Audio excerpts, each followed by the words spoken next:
And welcome to Timcast IRL here on this, what is it, Monday? Who even knows anymore what day it is? I am obviously not Tim Pool. I am Nick Sortor, who was asked a couple of hours ago whether or not I'd be able to fill in for Tim tonight. A lot of news happening over the past couple of hours here, and we've been going through it here in the studio for since the minute I got here. But I want to take a moment. I want to welcome our guest here tonight.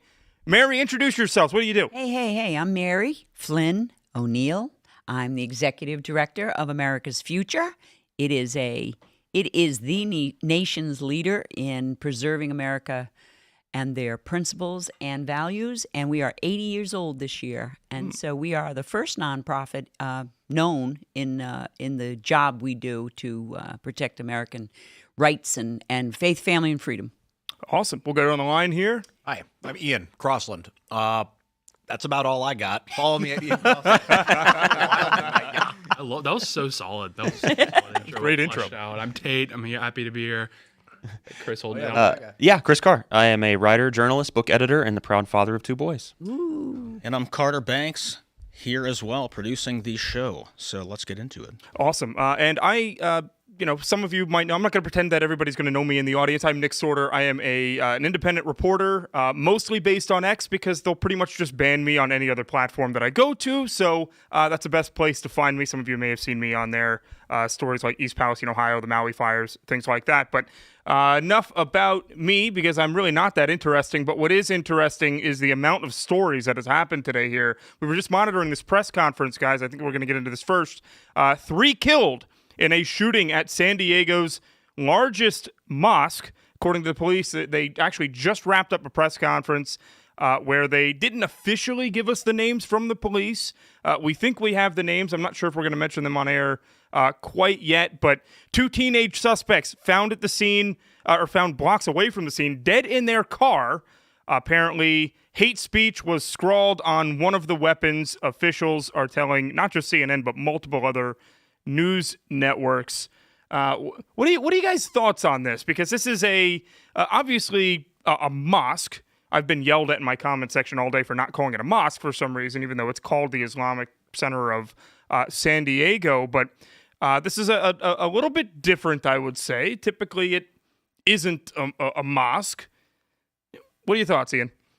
The whole hate speech thing is always concerning to me. It wasn't a topic 15 years ago, 20 years ago when like the Columbine kids went and shot up that school in Colorado. I think it was Colorado. Yeah, it was. Yep. It didn't matter. Like, obviously they hate somebody if they're killing somebody. Like, right. What is it? If it says the word hate on the bullet, does that make it more egregious? Do we need more government funds to spy on people so that we can test them with pre-crime if they said the word hate yesterday? Like, I don't know, man. It feels like propaganda. And secondly, they should be armed. These people should have gun rights in California. And bad parenting, I think, is leading. So I blame the parents. Yeah, well, I mean, you look at this stuff and hate speech. The problem with calling things hate speech, Mary, it could be, the definition of hate speech has, I don't know, what's it evolved years and years and years since the term first came up, and now, especially in California, like what is hate speech defined as? I know it's very difficult because they take these words and they normalize them. They make them all normal, so everybody hates everybody. So I mean, hate speech is ridiculous to me. There is a lot of hate going on in this world today. So, I mean, I come at it at a spiritual warfare kind of way because we got evil and good going on here. We got a lot of stuff going on. And these kids, you're right, these parents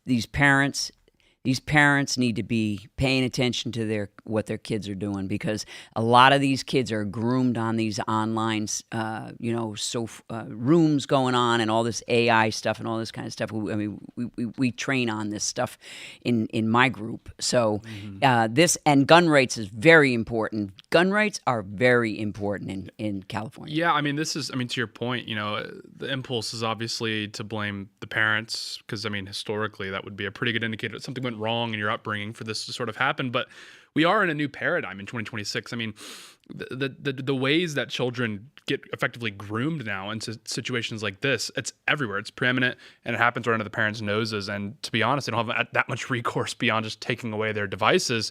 So parents in 2026 are in an entirely new paradigm. These 2 kids, they were kids. Well, one of them was a kid. One was a teenager. I think one was 18, according to the police report.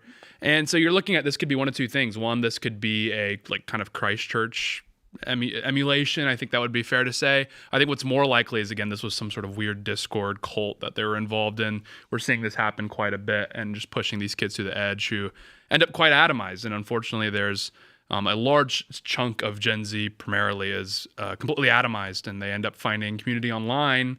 Sometimes it works out. Sometimes you get married. Other times this happens. And you are talking about the parents and such, and, holding them accountable. That's another story that we'll get to from Washington, D.C. here in a bit. But we just heard from this press conference where one of the mothers actually alerted police that her son was suicidal, that he stole her guns and her vehicle, and they were looking for him. And that's when they got the call that there was a shooting happening at this Islamic center there in San Diego.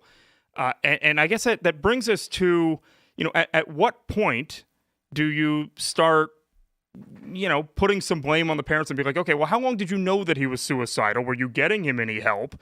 We don't know. We haven't independently confirmed this, obviously, but it looks like NBC is reporting that Kane Clark, 17, and Caleb Vasquez, 18, are the suspects in the case, both deceased. I believe 3 victims are also deceased, and then a landscaper who was shot out front. The bullet grazed off his helmet, and luckily he has survived. But what do you guys think on that? Because we're going to go more onto this when we talk about like that chaos that was happening at Chipotle in DC. Mm-hmm. But where does the accountability end up for parents? Well, I mean, in this instance, they're 17 and 18. I mean, I think we have to draw a line somewhere if we are going to go down this route of holding parents accountable for the sins of their children. If these are 12-year-olds, probably, you would want to pull these parents before a court and have a conversation. In this instance, 17, 18-year-olds, they're completely autonomous. The parents, this is a broader conversation about how, as technology advances, we used to have this understanding in society where the youth would learn from the old, right? And the old would pass along their knowledge to the youth. But as technology develops, as technology evolves, we're in this weird inverse. For the last 60 years, we've ended up in this inverse world where now the youth have to teach their parents things about their devices that they have. I had to teach my grandmother how to use her smartphone. We're in a really weird dynamic now. And so, again, it's making it very difficult for parents because they're trying to keep the lid on a world that they have no idea how it works. I mean, we have an understanding. I mean, I'm 25 and I have an understanding. But even as a 25-year-old, I hear about some of these things that 16-year-olds are involved in, and I just have zero point of reference to understand it whatsoever. So I can't imagine. I imagine these parents are probably in their 40s, 50s. They're completely underwater here. Yeah, that dynamic compared with, just the overall breakdown of the family structure. And, you don't know these people, and every situation's different. But, likely there's probably some spiritual bankruptcy happening there that's going to lead to unsupervision and a lack of communication and understanding of their kids. You first want to maybe just accuse them of being chronically, almost, like they weren't around their kids enough. They weren't there to supervise them and look after them. But it's probably more complicated than that, But you once said something earlier that I thought was really interesting. You said training. What kind of training were you talking about? So we do a lot of training. I mean, we've been going around this country for 2 years and getting the fights. And I have put together. So, Project Defend and Protect Our Children is one arm, okay? And I decided that. And I was highly involved in the CPS foster care. I saw a lot of corruption up in Rhode Island, where we're from. And my own daughter had gone through a very serious situation with a divorce and kids and so forth. And the kids were, grabbed by CPS and so forth. So I have a life experience in this stuff. So it started to get me involved in the whole system. And I started going deeper and finding that there's so much corruption in all these systems. So I decided to put together. So we're in a situation now where people have been saying that they have been training or rescuing children or doing things for over 20 years, some of these organizations, some of these nonprofits. They've been saying they've been rescuing kids for a long time, but here we are at the worst level we can imagine right now with children. And I'm not talking about just trafficking. I'm talking about crimes against children. So child trafficking is like getting normalized. You talk about the words, okay? Mm-hmm. Hate crime. Well, child trafficking is getting normalized. People go, oh, it's like nothing. So you have to try to change the whole kind of messaging to crimes against children. even grooming crimes, even parents who are not paying attention or no kids, the biggest problem a parent has today is a child can go on a device and they don't even have to leave their house. Years ago, you used to have to say to your mother and father, where are you going? Who are you with? What time are you going to be home? All those kind of things, right? Mm-hmm. A kid can be in his bedroom, go into a room, into one of these rooms on the internet, and literally it takes 5 minutes to suicide a child today. When they get them into these rooms. So my training, what I decided to do was put a team together of real experts, vetted experts that go around the country. I want to go into churches, which is what I've been doing, because the role of the church needs to step up to the plate. That's a community that can save a lot of kids, a lot of families, if the pastors are true. Okay, leaders, spiritual leaders, even the priests, the Catholic Church. I know all about this stuff, but I go in and I try to force, the whole community in the churches to step up to the plate and do something to protect their people, their families from the government, from all the outside things going on like training. So we train on how to identify predators. We train on citizenry, on what are your rights, how to legislate. We train a whole series of tools that people can use to get their communities in order and go after criminals. I mean, right now from the border, you guys, with the last 4 years, we saw the open borders. So every single community is an open border. Every community in this country is an open border with illegals and criminals. So, that's what we do. We train very hard on this. And one last thing I want to say is General Flynn wrote a book, 3 books, 3 manuals. He wrote 5G. We're now in like 8G. You really want to think about it. We could talk about that.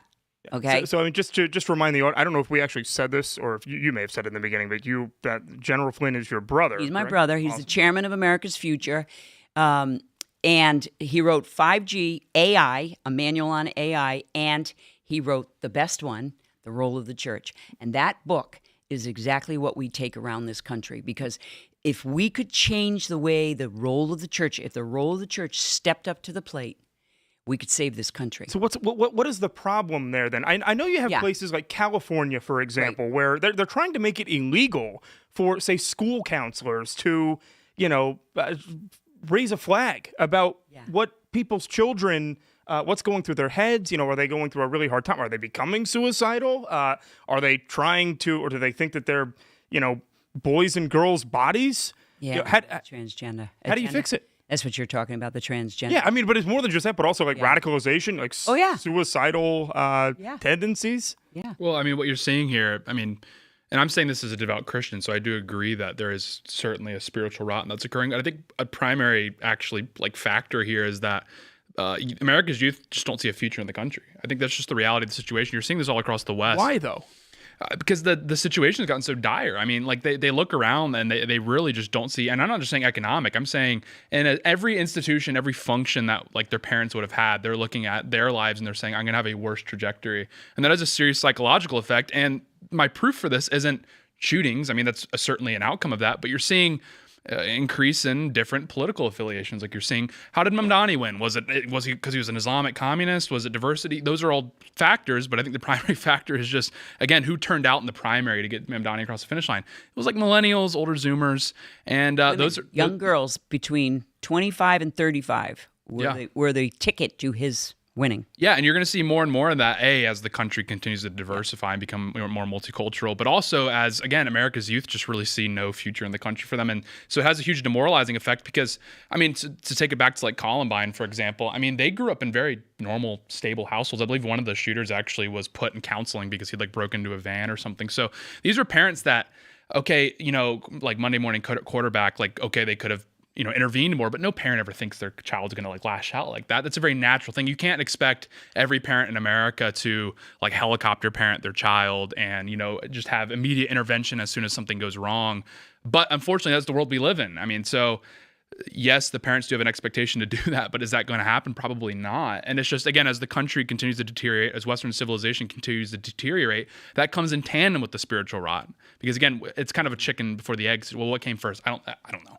But all this to be said, you're going to see more and more of this. You're going to see so many other social indicators like scream at us that we're heading the wrong direction and more people are going to die. I mean, that's just the reality, whether it's through this or through suicide. The suicide rate is skyrocketing. So in the 80s, I grew up in the 80s, and it was "don't talk to strangers" was like a big message. Don't talk to strangers. And I'm like, I see the kids walking around my neighborhood and they say hi to me and I'm like, I don't even respond. Sometimes I'm like, I'm not going to be the stranger that you talked to, kid. But that's weird. I'm like, wow, it was weirder not responding than if I had said hello. Yeah.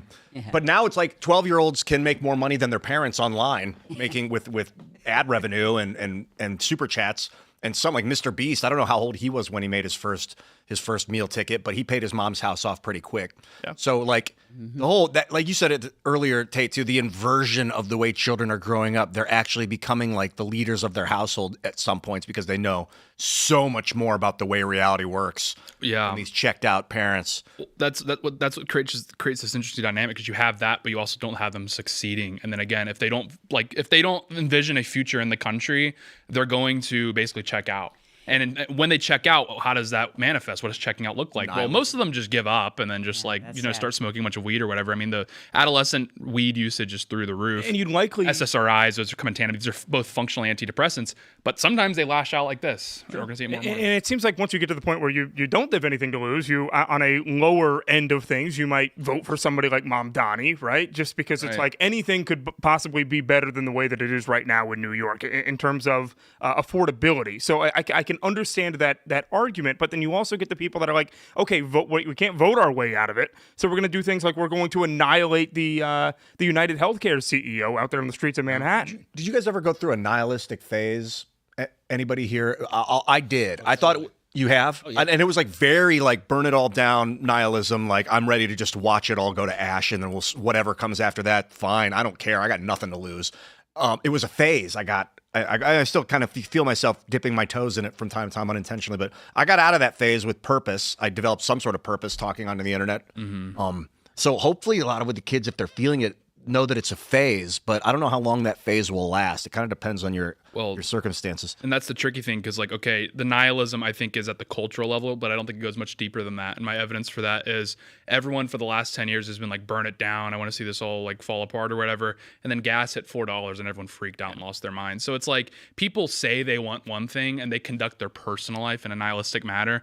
But again, when it comes to the implications of it burning down, they freak out, they lose their minds. And so that just indicates to me that like people are not in control of their lives. They have no hand on the wheel whatsoever.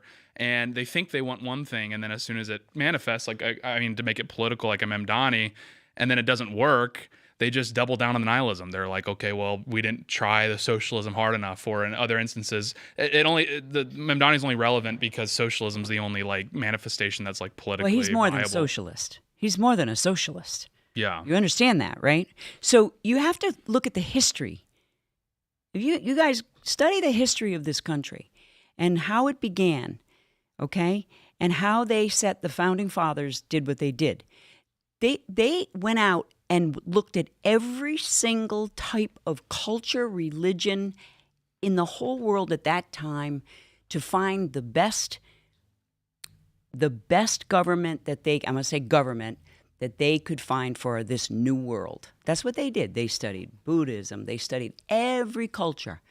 And they came up with a constitutional republic, not a democracy, a constitutional republic that was a Christian established on the biblical principles of this country. Now, I'm going to talk about history. In history, Christian nations are the best nations for people to live in, okay? There's no supposed to be any suppression or oppression or anything. You're supposed to be able to believe in Jesus Christ and the whole, idea of Christianity and forgiveness and all these great things that come with Christianity. So and you're telling me diversity is not our strength? No, it's more about I am. tolerance. Okay. It's more about tolerance. tolerating each other. So we learn to live with each other, to tolerate your belief, my beliefs, your beliefs. They dropped the word. I'm 65 years old, you guys.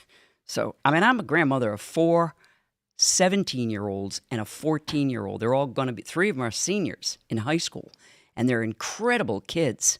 And the 14, I mean, thank God they're incredible children, because they're growing up in a time that's why I fight for this country. And I fight for this, the traditions and the values and the principles that the founding fathers stated. It's proven what they did. They didn't just throw it together. They put it together well processed, well done. Sure. Okay? And you have But corruption seeps in.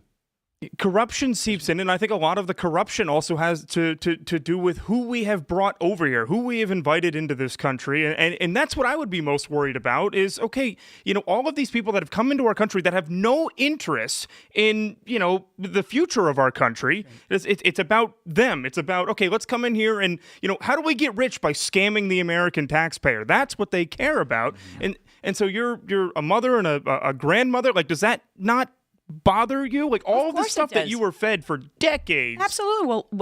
So my grandparents came from Ireland. Okay, I'm from Newport, Rhode Island, New England. The first slaves were Irish slaves. I can prove that. So when I hear people reparation, black, I'm saying to you, my Irish ancestors were stolen from Ireland and brought here by the Vanderbilts and the wealthy blue blood, and they were enslaved by them, and they were. And that's what I'm talking about history, you guys. You've got to learn the history of where you came from, what your cultures, what your backgrounds, why your parents came here, why your grandparents, all these things. It's a beautiful thing. Yeah, well, and I think that's why we have to be particular too when we're like identifying what is the sort of core identity of the United States. Like, what are people assimilating to? Because I totally agree. I mean, Christianity obviously underpins the United States, and the further you get away from, again, sort of the way that the founders conducted their form of Christianity, the more difficult it becomes to assimilate these people. I mean, for example, you mentioned they weren't perfect. All right, but it wasn't perfect when Yeah. they came here. When they started to settle here, because of course New England's very old. It's like 1600s. So, and I know those history. Yeah, pieces. and you mentioned like the founders did explore other religions. Like, it's true, Thomas Jefferson bought a copy of the Quran and then invaded Libya like 3 years later. Yeah, So, I mean they did. Yeah. He was like, enough of this. But it's true, because when we're conducting our like immigration policy, for example, we have to even go deeper than Christianity, because Christianity, while true, it does there is a level of binding. The Haitians haven't assimilated very well, and they're primarily Christians. And they have no interest. Do they have any interest in assimilating? No, so No, it's they like, don't. They don't. You're right, because there's a very evil side to that. I know the Haitians very well. Yeah. I know that island very well, and I'm going to tell you something. There's a dark side. There's a dark side. Even AI, you guys, it's good. We create. We were born. God created. This is what I believe. We create. All our gifts come from this Creator. Okay. The dark side will take those people that have these creative things in them, all these great music, all these great people, and he will use them for the bad. And that's what AI, in the wrong hands, AI is going to devastate children. It's going to devastate a lot. It's not going to be good. So in the wrong hands, and we're seeing that through our history of our country, 250 years right now. Do you know the Ottoman Empire, all the empires have only made it to 250. That's historical. Look that up. So we're at a point right now that 250 years right now. So are we going to survive the next 250 years? As if I needed to be more black-pilled, Mary. Thanks. That's yeah. Well, Sorry, but that's historical. Look it up. Yeah, and to your point about like something ending up in the wrong hands. Because this is why, like, when again just because immigration came up, this is why, like, I would say the primary reason why Haiti is so dysfunctional is just because the average IQ there is like 75. It's the same thing with Somalia. Right. There is a spiritual emptiness and evilness, but I think that's prevalent in Europe, but the European countries do function quite well. I think it's prevalent in South Korea. Again, South Korea does function quite well. You have to ask yourself, are the Haitians or the Somalians really more spiritually bankrupt than the Czechs? But the Czechs have the highest atheism rate in the world. So it's like when you are sort of evaluating what succeeds, what doesn't, there's a lot, I guess what I'm contesting is there's a lot of different factors you have to involve. Violence too, though. Don't forget violence. There's no point in even talking about it. We don't have to talk about it. We can talk about them while they're still over in their country. We don't have to bring them here and then decide, like, oh, no, whether or do they have any benefit to our country? No, we knew that from day one that they weren't going to. But you know, we've been talking about parents as well, and obviously this has been a big story over the weekend. I live right down the street from this Chipotle here, where the youths, I guess we'll call them, that's what the media likes to call them. In reality, this is YouTube, but I guess I'm going to say it anyway. It is exclusively black teenagers in Washington, D.C., that every single weekend, they are the reason that the National Guard is out there. They are the reason that there is a federal influx of agents on the streets of Washington, D.C. every single weekend, because you either get hit by a stray bullet, they'll rob you, they'll take over restaurants that your family is in. Like, do we have this video where you can show what happened in Chipotle in case anybody hasn't seen it? Let me see. I mean, literally, you had an innocent family sitting there, a dad trying to protect his young children while these youths go out there and terrorize the joint. We'll get that video so we can give you a little bit of context here. But again, it runs to, okay, how responsible should children or should parents be for their children? And the reason that I bring this up right now, even though this just happened over the weekend, is because there's been more news on this today, where U.S. Attorney Jeanine Pirro has said that she will begin charging the parents with neglect and delinquency related crimes for the parents that are allowing their children to go out and terrorize random families in Washington, D.C. And that's why, you know, I say, like, Chris, you know, just go to you on this one. Should you be responsible for your children? Are you going to let them go out and terrorize Washington, D.C.? Well, no, I'm happy to let them terrorize my neighborhood right now because they're 4 and 6. But when they get to be teenagers, no. I mean, here's the thing. Okay, so she can charge them, but are those charges going to stick with, you know, judges in D.C.? Like, I mean, like, I don't know if this is necessarily, I mean, maybe it's moving in the right direction, but I don't see a solution here. Because were they talking about, wasn't it in D.C. where they were talking about doing certain zones that you couldn't be in at certain times? Yeah. So aren't they just going to move to a different zone? Well, and but they don't care. This was a curfew zone at the time, and it was after curfew. They don't care. So whoever's running D.C., you know, and making these decisions, they're not coming up with any effective stopgap measures to prevent this chaos from happening. Sure. Right. You know, I think she's just looking to do something very drastic, because something very drastic has to happen. Yeah. So, you know, and they can do that. There are other ways to do it, where if the parent knew that the child was going out after curfew, if they have been truant from school, if they've been skipping school and the parents have not done anything about it, that is something that the U.S. Attorney could go after in conjunction with the local Attorney General as well, who is up for re-election. I get phone calls from this. I don't know if I can say this word on air, so I'm not going to. Real, like, type of guy that likes to watch his wife bang other dudes. That is the Attorney General of Washington, D.C., and so they have to pretend like they're doing something right now. So it seems like maybe they can work together on this and start actually enforcing these laws, because we actually talked about this probably, I think, last time I was on the show or the time before, where these youths are sometimes paid to go out and steal vehicles by actual organized gangs. That's right. And, you know, they're paid several $100s to do so, because they know that they're not going to be charged with anything that sticks. They're not going to get prison time, nothing for these violent felonies. And again, at some point, the parents have to know what's going on. Was that the video? What else do you do? Yeah, I'm trying to pull it up really quick. You know what? If a family has a dog like a Rottweiler and it gets out of the yard in D.C. and chases a kid down and bites, that family is liable. The animal, their child is also an animal. If that animal gets out of the house and goes and does what that other animal, dog, I mean, humans are animals straight up. If that animal causes harm, it's like you let your animal, your charge go. Like you've got to keep that thing on a leash. And I'm talking about your kid. If it's crazy, like you got to. you are responsible for that animal. I don't know how far you take that, because if the kid commits like a white collar crime, that I wouldn't blame. Yeah, this is why you have to be. be like precise, right? If you're the district attorney here, is you have to basically set the precedent or set the understanding rather that, okay, let's just say 16. Let's say 16 will be the cutoff. If you're under 16 and the child does this while there's a curfew in place, then the parents need to be charged. And if they're over 16, then you try them as adults. That would be like the very simple solution here. And I imagine, because it is a federal district, they could actually make that happen. Mm-hmm. But the question is, how do you do this in a city like Los Angeles or Miami, where we know these things happen as well? It has to be a nationwide standard, quite frankly. If there's a curfew in place and then you violate it, if you're under 16, we try the parents. I think that makes the most sense. And then again, if you're over 16, you don't get the little kid gloves. You're going to get tried like an adult. So, yeah, well, but the other issue is they have to actually want to do this. The Democrat politicians out there have to want to do. They have no incentive to, because then they basically it's used as an attack ad against them. It's like, oh, well, they're just kids being kids. It's like kids that are terrorizing neighborhoods in major U.S. cities. Like, you go into this Chipotle. Do we have this video that I have on the right side? Yeah. Okay. Okay. So you pull this up here.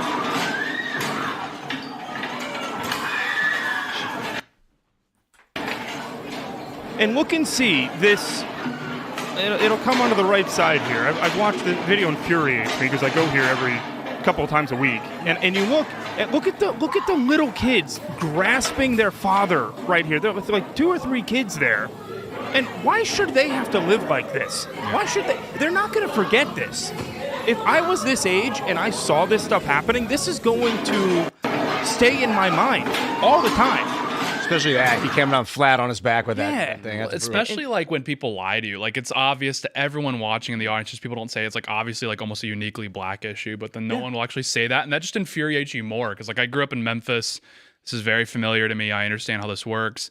But then everyone, even in conservative media, will dance around it. They're like, oh, it's like socioeconomic factors or something. It's like, no, it's a black thing. It is a black, like almost entirely a black issue. Every time you see a video of like a public, like massive freak out like this, and there's a brawl, like 99 times out of 100, it's going to be black, usually black youth involved. But in the 80s, it was the Italians. Yeah. And the Irish, too. The Irish did it, too. Yeah, but it was, I don't think it ever got to like ransacking levels like this. But it was also like, like a guy, like if there was a fight, if he did something, it was, there was a reason for it. Like we used to call like rugby. My husband played rugby for 25 years. It was a gentleman's sport. So you go, you take it outside. Mm-hmm. I guess I'm trying to say, guys, you take it. Somebody bothering their lady or whatever. It was a gentleman way to handle things, So it was almost a carryover. Like when you saw again, like we'll use the term here, like the ethnic whites, again, like Irish, the Italians. You would almost see like a carryover, like dueling culture into the 80s, like you're talking about. But where it is now, it's indiscriminate. Typically, any bystander will get caught up in it, especially if they look at them the wrong way or something. And it's just a complete departure from like some of the we did see like maybe you would even attribute it to the mob or something. Beyond like weird cases like the Westies, you never really saw like indiscriminate violence, on the masses. Regarding this kind of chaos, like that, it sounds more like ordered combat. Let's take it outside. But like these guys, would you advocate for like using deep Palantir spy tech to identify all these people and go and arrest them and charge them and then have them go to trial? Well, I mean, I think the police already do use quite a bit of data collection, and I think you have to. They have to. And this goes back to the conversation we actually had on Friday, which is again, if you're going to have like mass tolerance, a multicultural society, and whatnot, then you're going to have authoritarianism, because it's just there's no other way for it to function. Look at El Salvador, look at Singapore. I mean, this is just the reality of the situation. It's like you can't have both. You can't have a high trust society and a super diverse society. I mean, there's thousands of books of literature on this, like trying to get around this, and you just can't get around it. You have to pick one or the other. And that is what, honestly, that's what like undergirded the Trump 2024 victory was. People were kind of thinking about that. Even if they couldn't articulate that distinction, they were in the back of their head, were like, okay, I see the direction America's going, and I have a lever to pull here to stop it. Well, they were defunding police. Yeah, exactly. That's a big problem. You can't do that. I mean, I come from that up in New England. It's like living in communism up there. It's crazy. Yeah. Honestly, it really is, you guys. And I saw that growing up, and growing up, it was the best place in the world to be. But as a family, and our family was Democrats, and they were the JFK Democrats, and then all of a sudden, and my mother ran for office too.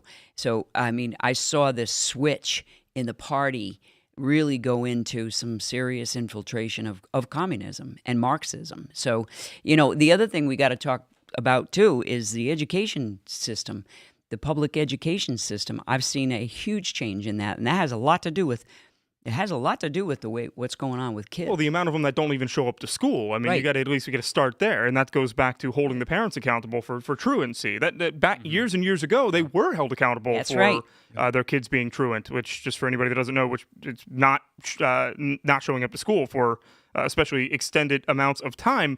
But I think another argument that needs to be had here, and I'd love to hear Chris chime in on this one as well.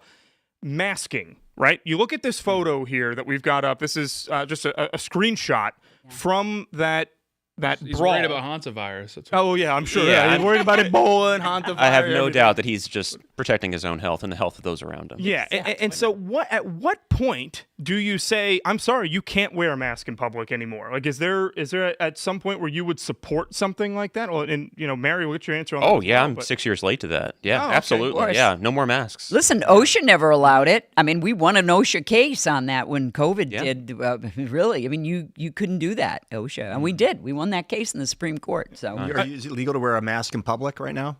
I believe they tried to, Trump tried to sign an executive order saying that it was illegal to wear a mask at riots or protest riots, whatever, but it's not really enforceable at the moment. And it might be in Washington, D.C. I don't really know, because Washington, D.C. is obviously a very it's a federal district, which is very different than anywhere else in the country. But you pretty much know if you see somebody, they've got their hood. It was like 85 degrees that night outside. You're wearing your hood up. You've got your mask on. You've probably got a warrant. Okay, you're trying to hide your identity for some reason. Either you've got a warrant, or you're afraid that you're gonna, or know that you're gonna commit some sort of crime, and you want your face to be concealed. Good luck finding this guy right now. This one that threw a high chair at somebody else in a Chipotle with the hood up. You can't identify him in any way besides maybe fingerprints on the high chair because he's got a mask on. unless intel comes in, somebody gives it up. But will they? Maybe. If they catch a few of these guys Depends and on make them how much talk? background, how many charges some of these kids have on them. I mean, that could be another problem, is some of these kids probably have, some charges on them. Who knows? Maybe they've got warrants. I don't know. Probation, Those kids know what they're doing. Any private establishment should have the right to ban masks. I think Absolutely. they already do. Yeah, they I would do. imagine. It's- And if you get caught committing a crime with the mask on, should be an aggravated charge to hide your identity. I think it's fair. And, I mean, to your point, the private sector's already implemented solutions for this in places. That's right. How long's it been since you couldn't wear a mask into a bank, right? It's been- Right. And That's even right. in places where you see a bit of these, magical situations like nightclubs banned shiesties a long time ago. All the Like time. they understood that, again, even if you go to the UK, they realized in the UK that if people dress a certain way, they're probably going to be up to no good. So they banned what they call tracksuit wear or athletic wear, which means you can't wear sweatpants or joggers into a nightclub. Now that's almost horrific for Americans here because we typically wear sweatpants to places we shouldn't. But again, they just realized, the private sector realized, there's a pretty good chance this guy, if he's wearing sweatpants to a nightclub, he's probably going to start a fight. And this is the problem, is people hate because that's a form of discrimination, and people hate it. People have no tolerance for it. And we used to have the police and truancy, for example. Even up until recently, the NYPD was allowed to go up to kids, the people that looked like they were under 18, and ask them, why are you not in school? That was perfectly legal. Yeah. And even if it's on the books, they just can't do it anymore. They'll get written up. It's a whole thing. But we have so many mechanisms that we can use to stop these sorts of things. You just have to be kind of mean, and people don't have a stomach for that. The inverse is that in the Chinese system, if you're walking down the street and you jaywalk, a camera is going to be able to see your face, and you get a ticket within 2 minutes, and you lose access On your to phone, yeah. whatever. So it is a slippery slope. You want people to remain anonymous. Anonymity is a huge part of the ethos of the United States, but at what cost? And any private establishment should be able to make you take your mask off or call the cops immediately. Yeah, well, any erosion of law enforcement will lead to erosion of liberty, and law enforcement applies to border controls. At every level, basically, if you are king for the day, your job to make your citizens happy is, again, reward the good people as much as possible and punish the bad people as much as possible. That's effectively what this comes down to. The problem is, just because of a variety of liberal dynamics, we're not allowed to do that anymore. If anything, in the United States, we reward horrible people and we punish really good people. I think the tax system, wealth transfer systems indicate that that's certainly the case. Well, Yeah, so I want to make a point just so people understand how close this is to and how much these kids don't care. This is a map of Navy Yard in Washington, D.C. This is the park where they like to shoot each other in the middle of the night. There was a business over here where the windows were shot through last weekend as well. This is the U.S. Department of Transportation, okay? And then this is the U.S. Capitol down here. Capitol Police, you have a bunch of Congress people that live right in this area. You have Congress people that live in this building here, in this building here. It's all very, very close. And if this can all sit here and happen routinely right next to the U.S. Capitol, and they are this comfortable with doing it with no repercussions, like that's a joke. That's an absolute joke. The DOT is covered with Federal Protective Service all the time. You have the Navy Yard Ballpark metro station here where there's National Guard outside. Then you've got another metro station that's right here. And you see the National Guard there, but they're not allowed to do much. The kids have now figured out that you're not allowed to be arrested by National Guard. The National Guard cannot take you into custody by themselves unless they witness like a violent felony. Right. In their view. And that's like bad. The idea that we like even expect the National Guard to do this. I mean, like guardsmen, guardswomen, they saw what happened, a few months ago around two of their colleagues got shot. Exactly. So they understand like I just need to be here because it's my job. And then in addition to this entire thing proves that deterrence isn't enough. Like you just straight up have to punish these people. That's the reality of the situation. El Salvador realized this. Is they're like, okay, deterrence for people that have astronomically low or astronomically low IQ, I guess, for lack of a better word, people that can't like think in order, right? They can't even comprehend long-term consequences. The idea of consequences, they can't flush it out. They can't think in hypotheticals. They don't care if like the police are going to arrest them if they commit a crime. So deterrence is just not useful in this situation. Deterrence is useful for all of us, but deterrence for a large and growing chunk of America is insufficient. You just eventually have to incapacitate. And incapacitation through the legal system means jail. Put these people in jail. Right. Because, again, if they cannot respond to a police presence, to the National Guard walking down their street, and they still act this way, then you just need to remove them from society and put them in jail. And this is not a hit on the National Guard, by the way. It's like they are doing the extent that they are allowed to do. But we're already asking so much of them already, is my point. And it's like, this is not what they signed up for. The fact that we're having to use them in this capacity, and I thank them for their service. I'm very happy, and I know I have guardsmen in my family. They're great folks. But again, I just feel bad for them that they're even put in this situation because, again, they signed up to defend West Virginia. They didn't sign up to deployed and deal with these Chipotle riots because the DA won't do their job, because the Metro police are handcuffed effectively, and now they have to come in and clean up the mess. And a lot of them are just saying, like, I'm not going to die for a $12 burrito bowl. It's not going to happen. So is there a realistic alternative here that doesn't just head us into the trajectory of it has to be as bad as El Salvador was before we have to take some drastic corrective measures? It's under the guise of one leader with one unified vision that is just like, my policy is no more violence, no more murder at all costs. Yeah, well, there's one way, is mass deportations and mass incarceration. So we're not getting them. No, we're not. I wish we did. Yeah, I know. So it's like, until we remedy that, and I think the Trump admin's making progress on this. But again, we're all sitting here. I would assume that all of us are border hawks for the most part. A lot of us are saying those numbers we need to be like way higher. The hole we're in is massive. But that's the only way out. Is, again, this is a population problem. This isn't like a socioeconomic problem. This isn't even necessarily even a cultural problem, because the majority of Americans aren't behaving this way. This is specifically ingrained in parts of our population. They just have antisocial behaviors, and antisocial behaviors in in many ways are even genetic in some cases. So a lot of the oppressed communities have been very groomed. I mean, up in the projects where I come from, that's where the violence comes from. And the kids are... Yeah, they're all color, black, white, Latino, whatever. I mean, that's how the system, the welfare system, has really destroyed kids. Yeah, I mean, families. The welfare system has basically institutionalized all of those negative trends. But even in addition to that, I mean, you don't see this happening at Chipotle's in Appalachia. And Appalachia has the same poverty rates, the same single parented rates to some degree. Yep. You have a lot of the same systemic issues, but you don't see this just mass disorder in Appalachia. You don't see it on Native American reservations, which are like the poorest in the country, in the first world by and large. But we do see it in the black community like all the time. And at a certain point, Americans need to like thaw out this like liberal consensus that came out of the 1960s, the civil rights consensus, and just say, we have a problem. And it's like, it's not based out of hatred. No one here hates black people for being, that's ridiculous. We're just saying, again, we're noticing a pattern here. There's nothing wrong with like noticing a pattern. Yep, and I think that is the biggest issue that I believe. Like my parents' generation, for example, like my dad was born in the 60s, right? And he's not exactly a politically correct person, but the way that he was raised and the way that the generation after that was raised, like Gen X or whatever it is at that point.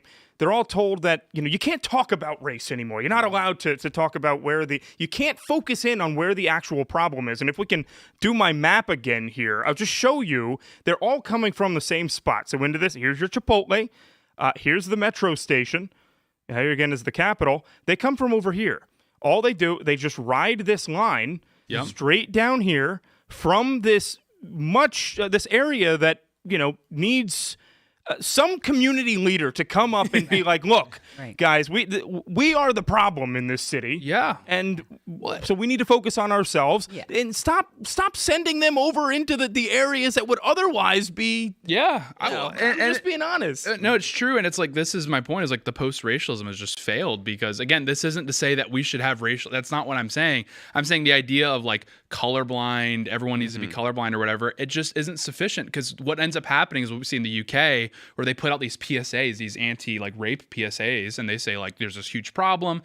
All the people in those ads are white, and it's like, ask any British woman under 35 who's giving them problems on a daily basis. It's like Pakistanis, et cetera, et cetera. So it's like, that is the natural conclusion of this, like just pretending that this is not a factor whatsoever, and anyone at any moment could like spurg out and destroy a Chipotle. It's like, no, you're wrong. You're going to get us killed. I got the question then, because you asked earlier, Chris, like how do we get out of this without reverting to like El Salvador level troubles and hardcore crackdown, and Tate said deportations. I thought pre-crime, if we step up our digital pre-crime software and we start spying on people so that we will we'll know ahead of time if they're likely to commit it. We'll have eyes on them, and then we'll bust them before they commit the crime. Would it be then reasonable to say, okay, black people are committing the crime in that area, I'm going to now track all the black people in that area?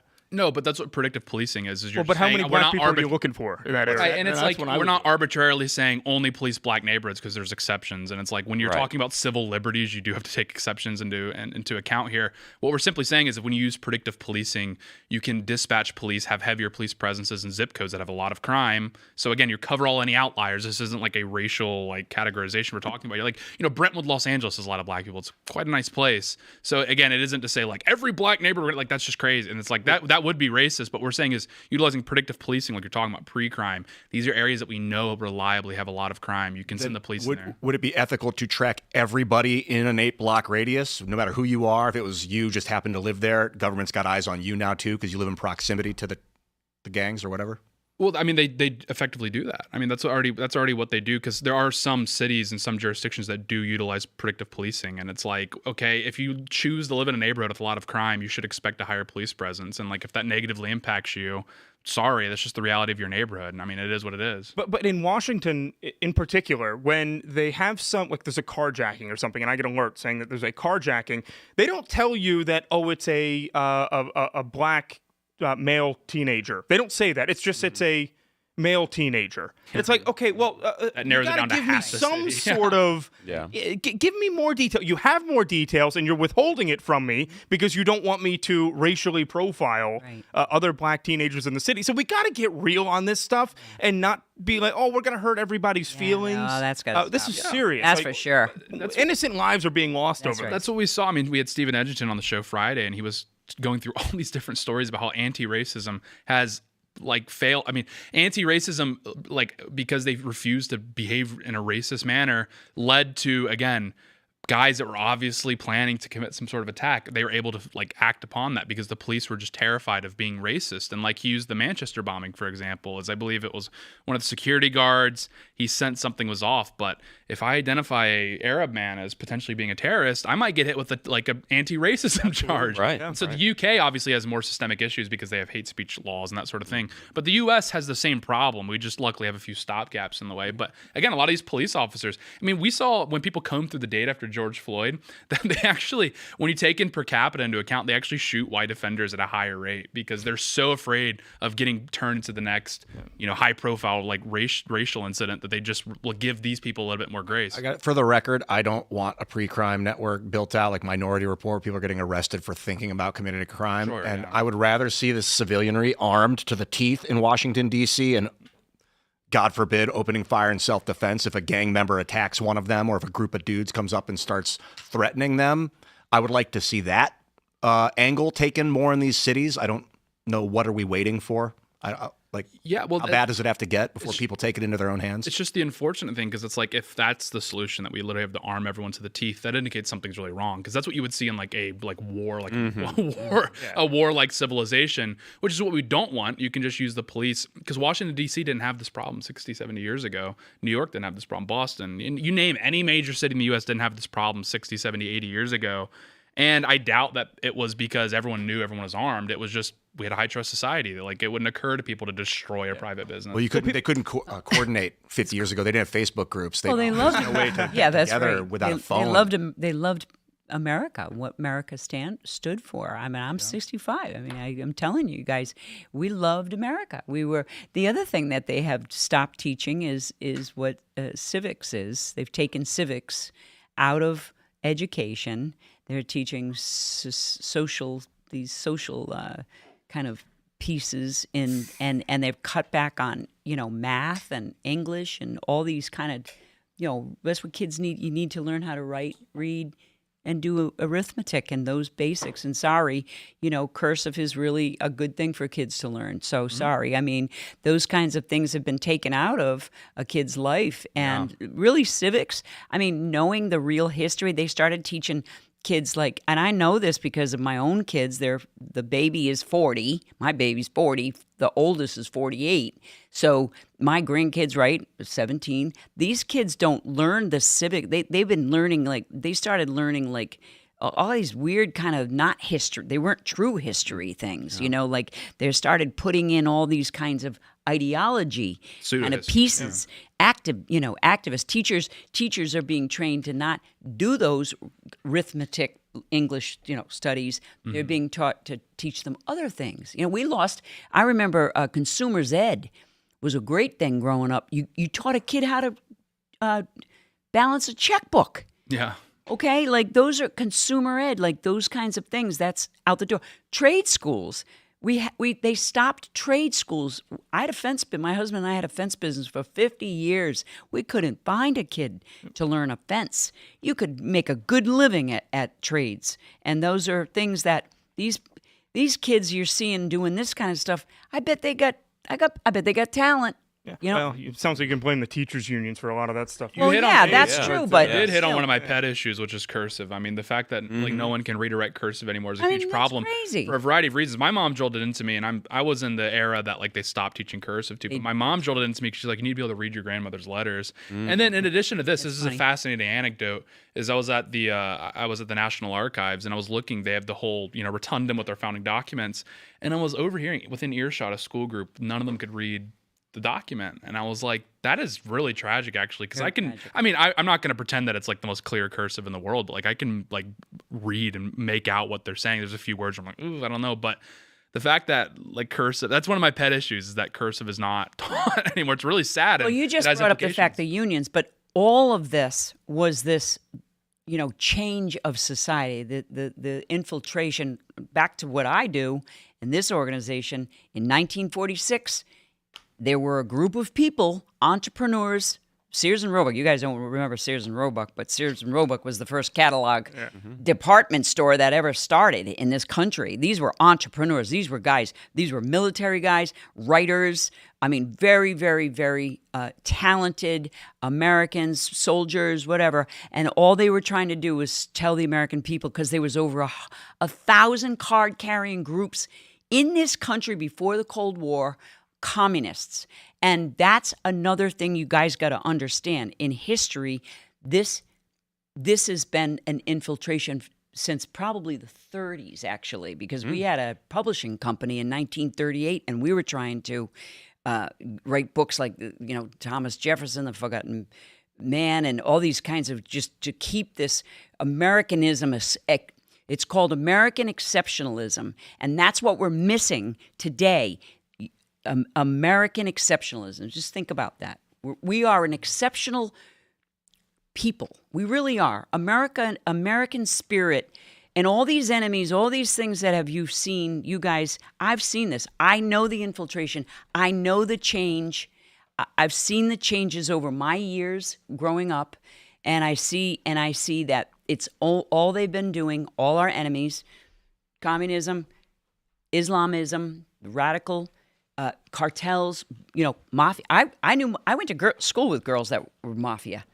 They were at Catholic school. I went to all-girl Catholic high school. I went to all-girl Catholic school all my life, and the girls that were there in my Catholic high school, they were mafia. Their fathers were a mob. So I know that whole generation of what, and they were Americans. They loved this country, okay, and they loved God, but they were mafia. They had. Well, I bet they weren't rioting at. Right, exactly. They weren't taking over Chipotle. And they never hurt women, and they never hurt children. And until the next generations came along in their crime entity, whatever, it changed. Yeah, well, cocaine, prostitute, all these, human trafficking, all these things started to change, and society changed. And so it's all a part of so from 1946, why I'm telling you this, it's all become to this point right now. So was it in the 70s, post-Vietnam, Nixon taking us off the gold standard? Because American exceptionalism... That's another thing that happened with us. So 1913, okay, we got a new brochure. We had, in America's Future, they put out a brochure in the 90s called New World Order. In the 90s, okay? And it had a time frame of how people used to say New World Order, that's a conspiracy. Well, these guys were writing about New World Order. They already knew about it. And that's exactly right about the 70s. Like the 70s was great music, by the way. They had the best music, I think. Oh, certainly. Yeah. Best music. Yeah. Clean, fun, just really good music. And then that changed. Yeah, well, but the thing is, too, I mean, we're talking about the erosion of American values, Americanism broadly declining, and I think the primary attributing factor for that is the just massive demographic overhaul of the United States, where you look at New York City, and it's like, what would be the most obvious change in New York City from today versus the 1960s? Well, the people are different. The people were swapped out. This is why the White House was talking about replacement migration. They were specifically addressing replacement migration. They were saying this is what's ultimately harming the fabrics of our society. Therefore, we should pursue remigration. So this is like not some kooky. This is like White House, State Department policy, and it's true because it's like, what is the number one thing that's changed over the last couple decades? The people will change. There's been a massive demographic overhaul, and this is still true to this day, where if you look for indicators of American values, so to speak, you will see that. Again, if they have crosstabs, you can look into this. You'll see in white populations with white children, white Gen Zers, you will see they'll ask you what percentage or do you support George Washington? And then within white Zoomers, that's like 70, 80%. Even among like liberal ones, they're still like, yeah, well, I like George Washington.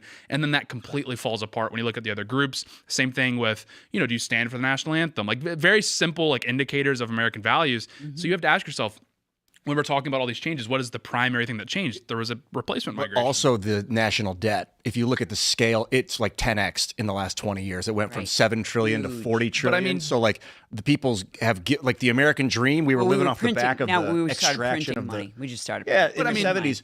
No gold backing. So like I gave up on Americanism in the war in Iraq. When we went 2007, I lost my George. Oh, that's where you lost it. Yeah, that 2006 is when I started making YouTube videos specifically to tell George Bush a lot of things, and you can watch them all on YouTube under my CrossMac channel. But that was when I just was like, this whole fake. They told me about fiat currency. I learned about we've been extracting wealth through corporatism. That's where I lost the love for America. I've gained. I still love the ethos of the founding fathers, but dear God, we've been hijacked by corporations, Swiss banks, basically since the early 1900s. I don't know. I mean, I definitely believe that's in your instance, but like national debt, like for example, Japan's national debt is like 250% of their GDP. So, I mean, Japan doesn't have any problems with like civic understandings. Like that's a very civil country. They don't have Chipotle freakouts, and by and large, the population still maintains a lot of those Japanese values. So even if they have concerns over the debt, which they do, certainly because their bond market's melting down right now. I don't think that's led to an erosion of Japanese values. But what would be the one thing that would erode Japanese values right away if you started importing people? Even if they were American, even if you imported Americans, like it would fundamentally change Japan. You would see an erosion of Japanese values. Because again, you're just talking about demographic change. And this isn't like an attack on people. That's why I say, even if you brought in, like in America, even if you brought in a ton of Germans, everyone would be like, oh, I got a German next door. No one's ever like, oh no, some Germans moving next door. But if you brought in a lot of Germans at high volume, they probably wouldn't have American values. It would change. It would change the nature. I don't know. Well, the Germans. I disagree with that because I grew up with the Irish, the Italians, the Portuguese. I mean, we all loved our culture. We loved who we were, who we came from. We had our own communities. We had our own churches, Catholic churches. We had our own ways of doing raising our children, everything. And so I don't, it worked then.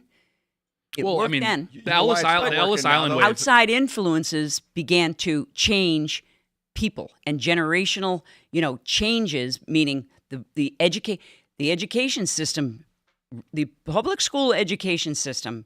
Okay, that's another thing that we used to do. They had committees. This organization had committees in every university, every school that would evaluate school books. And the people would do it. The parents, the community, not the school boards and all that. They would evaluate school books for kids. That stopped. Like, they wouldn't allow it anymore. Like, these Marxist school boards, because that's what George Soros did. He infiltrated the school boards. He also infiltrated the DAs, the prosecutors, the AGs in this country, and the judicial system. That's a fact. So go look that up because that's big influence. But even with like the Ellis Island wave of migration, like we still had a fundamental change to like the way American was. I mean, that's why you saw like a massive rise in American nativism, so to speak, was because even with groups that were pretty approximate to America, like Germans, like Irish, like Italians, it was still different and it still changed the country forever. I mean, this is why people point to like the decline of the WASP core. It was like it started then. And it worked. Like they assimilated very well. I mean, obviously, at this point, I mean, there's really no distinction between like an Italian and an English descended person. But I'm just simply making the point that like any group coming into the United States at high volume will change the country. But if they're from like Somalia, then it's going to change it for the worse, much worse. The difference now between what you were talking about early, when you were growing up, is that you get Italians, Jews, whoever, all these different enclaves. But with the internet, it's kind of like a culture preserver. You can if we went to Japan and we wanted to start America Town, we have the internet. We could build it and it would never become Japanimized. We would be ultimate. We could create America from within with the internet. So you're seeing that here. Yeah, immigrants now they'll keep up with like their native country's news publications. They speak with family all the time. They're repatriating money. They send money back home all the time. So yeah, I mean the internet has effectively made assimilation almost impossible. Unless the key here is if it's at very low volume. We had Jeremy Carl on the show, and he made this point. He's like, I know Indian guys that are just like very obviously American, but what's the commonality? Well, they grew up in like Eastern Oregon, or they grew up in rural Texas, or they grew up in rural Kentucky, places where they would be surrounded by Americans, and so they couldn't form that ethnic enclave. The problem comes when they come in mass and volume, and then set up ethnic enclaves. To your point. Then you can develop a community around that. And then they have no incentive to assimilate at that point. What would be your incentive? And you're talking about bringing in Germans and such. Like, the Germans have been successfully psyoped into hating themselves and hating their culture and hating anything that they've ever been as Germans because, they just call it Nazism. Right? And so those people, fundamentally, you bring them into our country, bring in, probably the majority of them over there in Germany right now, and they're not going to assimilate with traditional American values. They're going to push straight left because that's what they're taught. That is their way of, I guess, paying back for the sins of their grandparents back in World War II.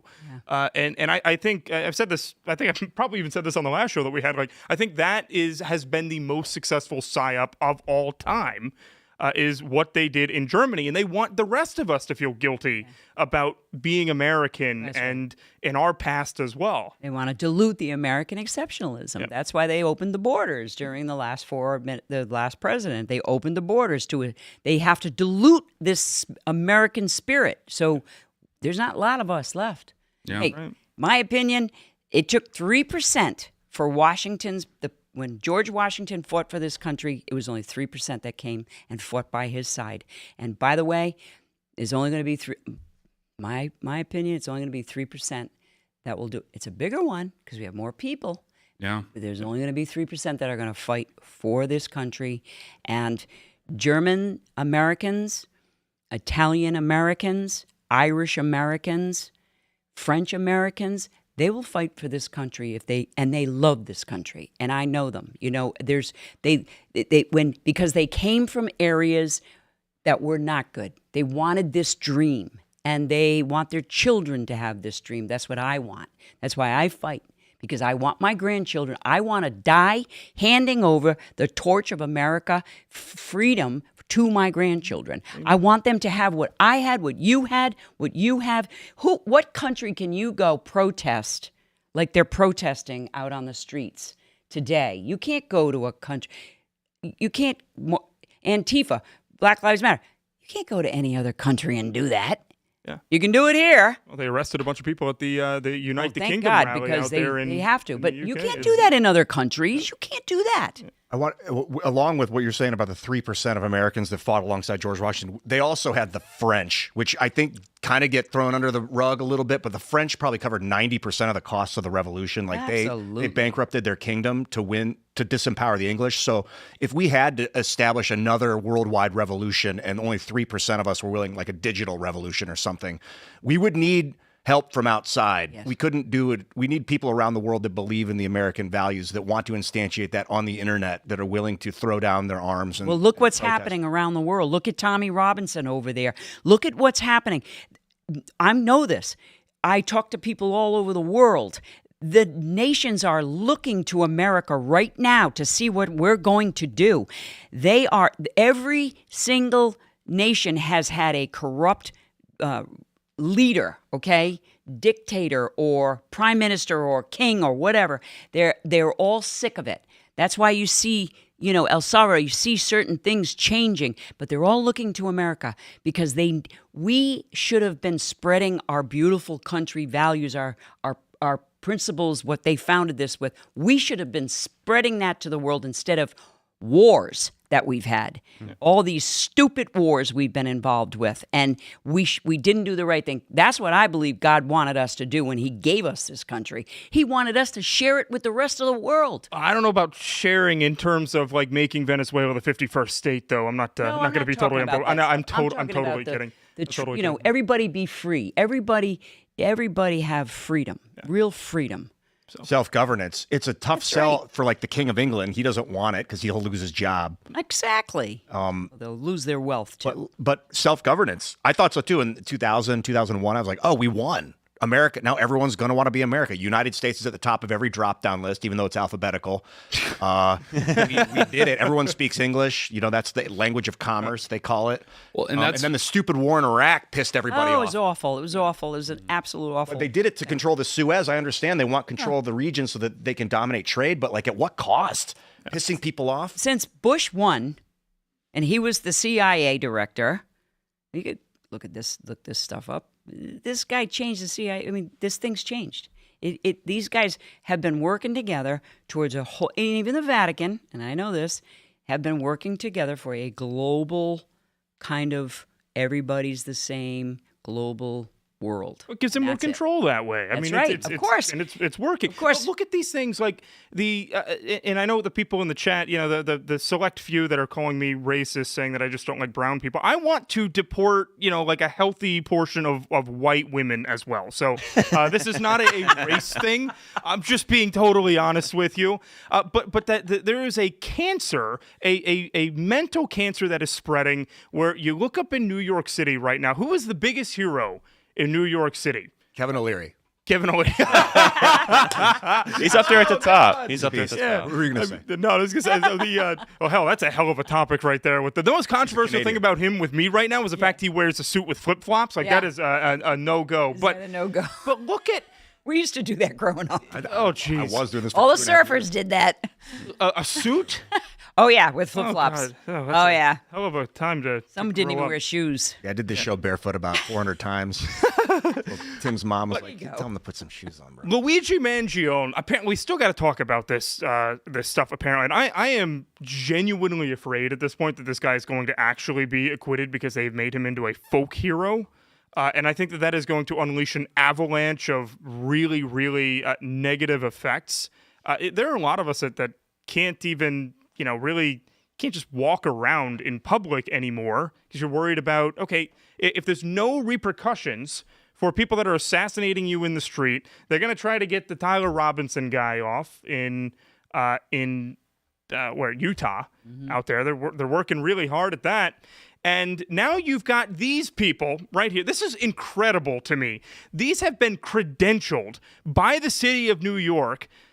These reporters, quote unquote, use that word very lightly, where they are celebrating the assassination. They're wearing their press badges out here, it's terrible. celebrating the assassination of the United Healthcare CEO. And you don't have to like the United Healthcare CEO, but you also don't have to go out there and cheer on extrajudicial killings in the middle of the road wearing your press badges that I guess were erroneously given to you. I don't see you as a member of the press if you are cheering this stuff on, and they're clearly not worried about their press credentials being revoked. And some of the stuff that they were saying when they were interviewed about it is wild. F. Brian Thompson, who was a CEO, that's all I want to say. F. Brian Thompson.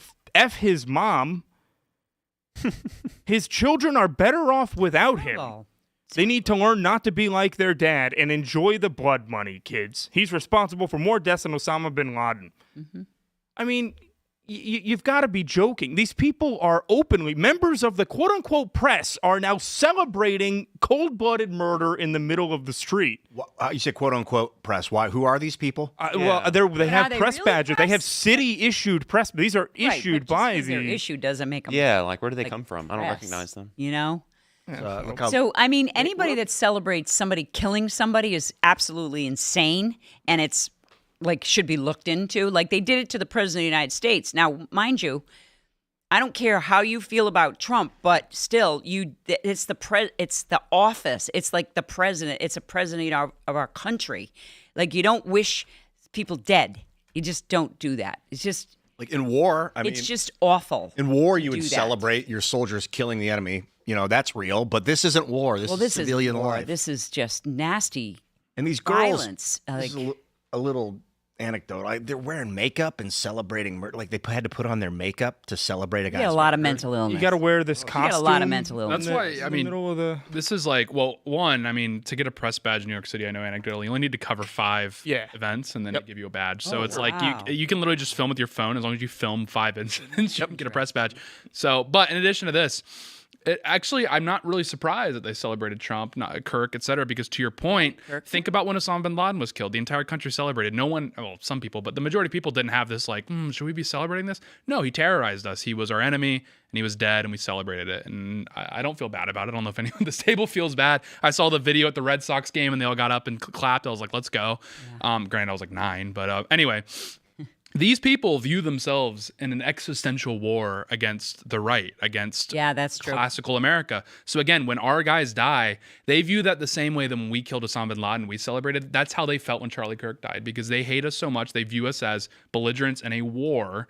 Again, these people aren't equipped for war. Obviously, you can just look at them, but they know that they have mechanisms, institutions that are fighting this war for them. So when Charlie Kirk died, when Donald Trump got shot at, they celebrated like Osama bin Laden was killed. And it makes total sense. So it's like, I'm not even surprised whatsoever, because that's just the situation that we're in. Well, I mean, look at out in Minneapolis, where a lot of us have been on-the-ground reporters have been attacked. Conservative on-the-ground reporters have been routinely attacked in places like Portland, Minneapolis, hell, even New York.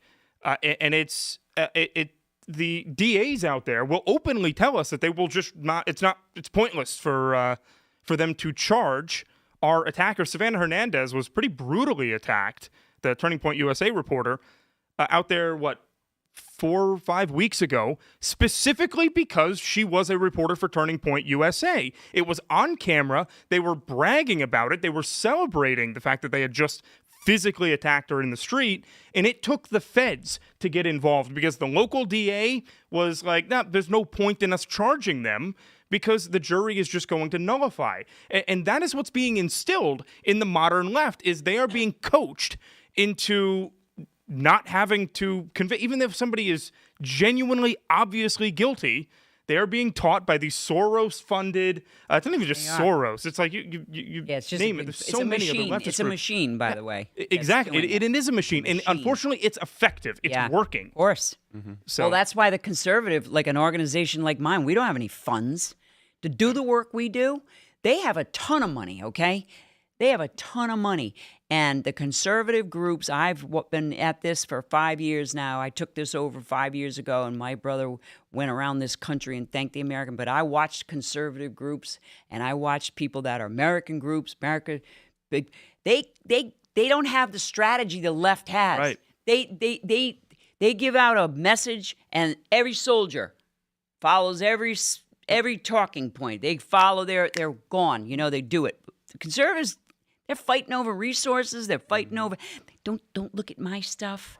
I don't want you to have this donor. It's unbelievably ridiculous. well, we're spending our time arguing over It's Thomas ridiculous. Massey versus some warm body It's there in such a Kentucky. divide. And we're It's a spending mess. tens of millions of dollars doing it. And you know, you may not like to hear this, but they're effective at it. They are very good. Yeah, These people are they are. amazing at organizing. Absolutely. They go out in the street, and they knew that they were using Renee Good out there in Minneapolis as a sacrificial lamb. They knew exactly what was going to happen when you try to force yourself into the middle of an active raid. What happens when you try to run over a federal agent? Oh, look at What's going to happen? J6. You're going to get shot, and then they had to sacrifice somebody because that changed the entire game. That's why I'm saying that they won out there, because what happened now? Now we are too afraid to make headlines every once in a while with ICE raids. What happens when you're too afraid to go out there and make headlines? People are less afraid. Illegals are less afraid to leave the country. What is the incentive to self-deport at this point? Right. Is there any? Because if you're only sweeping up the worst of the worst, and keep in mind, you're not really the worst of the worst until you murder or rape somebody, then why would you leave? You're being told that you're allowed to stay. Yeah, you just go hide and go get some more money. I mean, they're funding these people. They're giving them money. Yep. You know, I mean, look at all the taxpayer money that's been given to these people. Like, We talked about remigration on the Friday episode that Tate was hosting, and generally that's a tactic that an aggressor, like if you conquer land, you'll take the population and you'll send them off on trains out of your country. You get them out of there, forcefully deport, remigrate these people. It's been happening for tens of thousands of years. It's a way to, punishment or what you do with those that have not been enslaved. But how aggressive would you guys like to see the remigration efforts right now? How forceful? I want the military out there in the street. oh, I do too. I want the military out there. Let me tell you something. I know this campaign. Donald Trump got elected. You know what he got elected for? He got elected for accountability. Americans want accountability. They want arrests. Listen, my brother was persecuted. Yeah. He was persecuted by the government. A 3-star general, what they put my family through, you don't think we want accountability to these people? We want it. This Russiagate, all this stuff, they targeted my family. They targeted my brother. This is disgusting what they've done. And Americans want accountability. They demand it. And that's why Bondi was having such a hard time, because things weren't, when he got in, and the American people, they went and voted. They got him in. To me, it's the American people that did that for Donald Trump, for President Trump. It wasn't, I know donors and all that, but it's really the president needs to understand that he owes the American people the total focus of what, because his job, you know what his job is? His job is to protect the American people at all costs. Americans. So we don't have a lot of Americans in this country that are Americans, right? We have all these illegals. Thousands and thousands. By the way, they lost 500,000 children, by the way, from the border. that we still don't deal with. And they've been telling us for hell. I haven't crazy. even been alive for as long as they've been telling us that there are 20 million illegals in the country. So you're going to Absolutely. tell me now the number is still 20 million for over the past 30 years? Yeah, How- it's death, taxes. Iran's a year away from a nuclear bomb, and there's 20 million illegals in the country. and I mean, I'm sure I'm going to get myself in trouble talking about this, but I mean, you're a very intelligent it's person. the American people that need to be. The American people need some tender love, okay, by this administration, by any administrator, by any politician that's elected. Okay, they all need to. They don't even take their oath seriously anymore. Okay, these guys don't even take their oaths. I don't care if he's a good guy or a bad guy or whatever. Take those oaths seriously. We don't even have that anymore in this country. And it's a career to be a politician. Like, who wants to be a politician for 30 years, 40 years? Look at these. Look at the guy. He's like half dead. McConnell. McConnell. I mean, I was thinking of half the Me Senate. too. I know. Like, who could we be talking describing about? a lot of but people. I mean, I just see him and I'm like, how does that happen? You know? It's a point of like, we're talking about political capital. Where do you allocate it? And it was just completely misallocated with Iran. Again, if you're going to expend political capital, because whether we like it or not, this is like a hard pill to swallow for conservatives. The majority of our positions are deeply unpopular with the American people. We found that out for Dobbs. I'm very pro-life. I don't think people are radical enough on abortion. Nope, they're but not. I can acknowledge that after Dobbs, that harmed us. Yeah. We had to expend political capital there and then make it up elsewhere. That's But, right. That was but the would you problem. rather do it on mass deportations, or would you Exactly. rather do it on bombing a sand country thousands of miles away? And that's what makes it so bizarre, because it's like, okay, I understand there's a lot of problems getting these people out of the country. I mean, we saw that the Democrats turned one guy into a wedge issue, so I understand that. What I'm saying is, even if you're going to allocate political capital elsewhere, even if you're going to do mass deportations, do it somewhere that's not like spitting in the face of your base, Right. where it's like, that was the one thing in 2016, beyond like a lot of his main things he ran on. One of the main things he ran on was like, not just no new wars, because there's some wars that not we had the stomach for, but we actually quite liked, like Venezuela. I was like, yeah, let's go. But Middle Eastern quagmires, that is what we're There's a sick and mess. tired of. Absolutely. And so this is why it's just Nobody wants ground troops. No yeah, way. that's why it's just so frustrating to see, because I'm in this boat. There's a guy Prowler on Twitter, and he's a mass deportations enthusiast, and he's done a lot of great work, like documenting how difficult ICE's job is, how difficult DHS's job is. So I fully understand that the temperament in large chunks of the Trump administration right now is still on mass deportation. So I'm giving them grace. I'm just making the point that, again, if we're talking about where we're allocating political capital, if you can't get the mass deportations done, then allocate it elsewhere. Don't allocate it to another reward for the base. Spend it somewhere else that's going to be a reward for the base. I understand. I can have grace for that. I understand how government works. Like, it's a very complicated process, especially liberal democracies.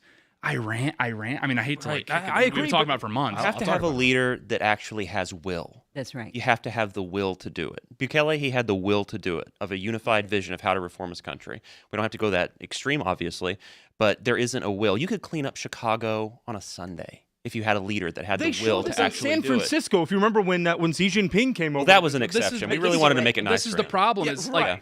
like He had the will for that. That's what I'm saying. this They, is- they can do that. That's But proving your point. This is the problem with the United States, specifically in Western democracies by and large, is Bukele can do that because he has a 92% approval rating, because 92% of El Salvador said crime is ruining my life. Right. Now, in the United States, the people can identify that America's not functioning properly, but they can't actually articulate why. That is what's frustrating. So even if Trump were to carry out mass deportations, it probably is like 30% approval in the country. I know we like cite, deportations of illegals as a majority opinion. That is true. But like conducting what is needed is going to be very unpopular.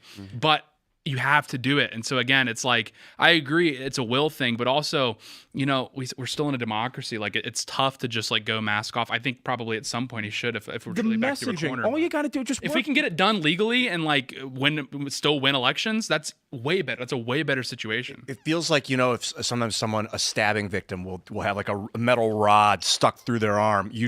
If you pull the rod out, they'll bleed out and die. Yeah. And that's the immigration issue right now. If we yank it out, we're going to die. People will use the internet, because it's the internet. Back in the 50s, you could do it. No one would know you're even doing it. Beat them up, take them out. It was horrible, but brutal and effective. But now we need to be super surgical about how we do this, if we even can do it. Do we have the time? I don't think we don't have the time to be surgical. That's why I'm saying, like, you know what? If you get rid of all of them and you're saying, oh, well, we got rid of some good ones. Okay, then we can bring the good ones back. Okay, that's the way. They told them that. Yeah, and there'll be like downstream economic DHS benefits. told them that. They said that. Well, and to Ian's point, I mean, yes, there will be like some labor shortages, but beyond that, there's gonna be so many benefits for the American people if you carry this out, like housing. Like the housing stock's gonna get freed up, jobs will get freed up. Like a lot of resources that are not being allocated towards Americans will get freed up for Americans, especially young Americans. So it's just the problem is some people are just ideologically leftist, and they're going to be Explain this part to them. Well, but the thing is, like, some people that never are change though. Some will never count on it. They're never going to change. What you just said is very important. Right. You can tell them the whole true facts right to their face. Some people, and they have derangement syndrome, whatever that. They will not believe it. But it's not. And it will never change. It's almost mind control, honestly. These people are, I've seen it. It's crazy how some of these people are. They are. You can't get them to see the truth. And that's when they jump to like the whole the racist, yes, they sexist, jump like to all that, this the other stuff you platitudes. see and all this other crazy. That's my point. But That's my point. Is that's why we can't actually have like a Bukele in the United States, is because they're going to make it a wedge issue, and then as soon as that happens, it doesn't matter how successful you are. 40% of the country, ballpark, will just hate you instinctively. Well, there's lawsuits. They're filing lawsuits, you guys. This is what the left is doing. That's what they did. That's what they did to Trump. That's what they did to my brother. That's what they did. They file lawsuits on you. Yeah. They use the court system to file lawsuits and it just ties things up. So think about this. This is weaponized. It's weaponized. The messaging part that I'm talking about here. If we could somehow explain to young people in particular, you go to New York City now. If you went there, say 6-7 years ago, look at the hotel prices back then versus what they are now. That's hotels. That's not even counting, actual primary residences or any residences for that matter. You are competing. If you are trying to live in New York, you are directly competing with billions and billions of dollars of taxpayer funding subsidizing illegal housing. You are directly competing with the government and illegals on housing. So of course you're never going to be able to afford a house out there or any sort of residence out there. But the problem is you can't actually explain it to the youth because the engine room of leftism is they just fundamentally hate white people. That's what it comes down to. So again, when you're trying to explain to them the benefits of mass deportation, you could put it all on a spreadsheet and show them how your life specifically will improve if we carry this out. They'll also say, I don't care. I want white people to be disenfranchised in this country. That's where full stop. And they've gone that far. It's gone that far. Yeah. So, I mean, it's like you could lay it out, but this is the problem. At a certain point, there's only so much bargaining you can do. At some point, you just have to grasp power. You have to grasp the sword and be confident wielding the sword. I think there's a lot of people that are just hate America too. And they should leave. They should go find another country and see what that's like. But why? I mean, they right, because they can do it here. Yeah, and they they're steal allowed our to money. wreak havoc here. And leftists never retreat. That's the thing, is leftists never retreat. They just change institutions. We've seen it in virtually every instance where it never occurred to them when they were in the Episcopal Church in the 1940s and it was quite conservative. It didn't occur to them that say, maybe I should just find a different church. They said, no, I'm going to change this. Conservatives have the opposite approach to say, wow, this is getting bad. I got to get out of here. This is why you're seeing, again, people. They ran. That's and I'll get granular here. Right. For example, because this is the way conservatives think. They think like this. So when a lot of people started moving into Texas and then Texas started to get blue, they were saying it must be these people moving from out of state because in their head, bad means they flee. Most of those people moving to Texas were Republicans. My point is, again, liberals will just stay and change the state where conservatives will leave. So that's why the conservatives, there was like a misunderstanding with what was happening when people were moving out of state into Texas, because that is just the temperament where conservatives will just flee. And I can understand in certain circumstances. I know California's getting quite bad, but my point is a leftist living in Mississippi will never leave. They just want Mississippi to change, and they will stay there and fight, and they will issue lawsuits. They'll do whatever it takes. They'll fight tooth and nail to change their environment. They'll vote people in. They'll vote their guys in. That's what they do. They turn out for voting. Republicans do not turn out. Well, they did in 2024. That was impressive. Well, but overall, really, it was like 35%, which won it.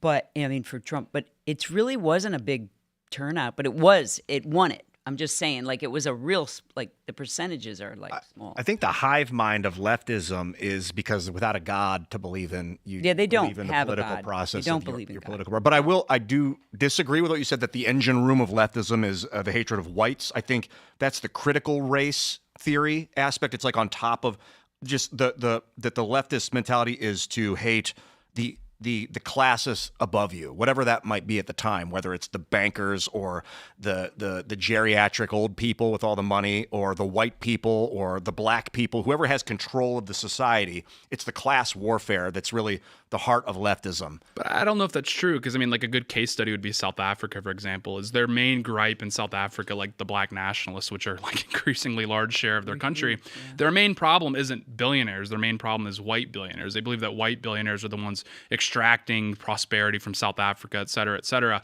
You can move that to the United States. If you're a black billionaire, you're celebrated and you're paraded around. It's like, fair enough. I mean, we probably should be celebrating successful people, so I'm not like, that's not a knock on them. But again, white billionaires, this guy, Brian Thompson, he deserves to die. Well, why? If it was a black CEO, would they do that?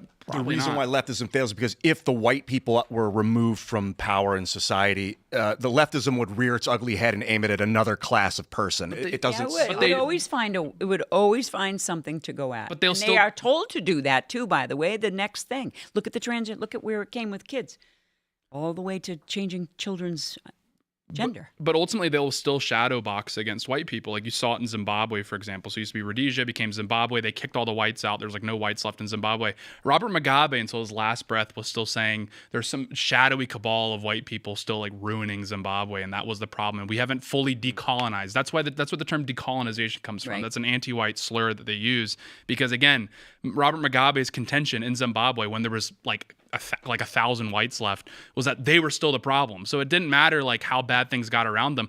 The majority of Zimbabweans eventually got rid of them, but it's still the same like driving force, which is no, the problem isn't the elite. The problem is the composition of the elite, and they want to change the composition of the elite. But it's also black on black wars going on there. I mean, I just came back from South Africa and I witnessed it, and Johannesburg was a beautiful, beautiful place at one time, and it's all Somalian, and it's absolutely destroyed it. And there's children. It's horrible to watch this, but it is a lot black on black. Yeah, but like all over Africa. Yeah, no, it's true. I mean, I was there fairly recently, and one thing you'll notice is that they go out of their way, out of all the problems going on in like Pretoria, for example. Yep, I was in Pretoria, fantastic city. Yeah, but everybody's gated. But you can tell it has the bones of a beautiful city. They're not safe. But what's interesting is like what you'll see when it comes to decolonization is what do they expend all their time on? Renaming streets from Afrikaans, Dutch to some African name. No, I mean, they renamed the city of Pretoria to Shishwane. Well, because they're shadow boxing against people that aren't the problem. I mean, I know that if I'm on Dr. Martin Luther King Jr. Boulevard, I'm in the wrong part of town and I need to turn around. So, I mean, I at least appreciate that part of it. But, it's just, again, just tired of pretending that we can't be talking about the racial differences, the cultural differences, all of this stuff here. And I'm glad it's being renormalized. And even, the older generation is starting to grasp it. You've still got a lot of, we'll say, boomers and the silent generation and baby boomers. The older folks, they're refusing to open their eyes to a lot of different things. And another thing that they are having trouble opening their eyes for is what is going on in the state of Kentucky right now with this in Kentucky's 4th congressional district is now the most expensive congressional race in American history, the most expensive primary.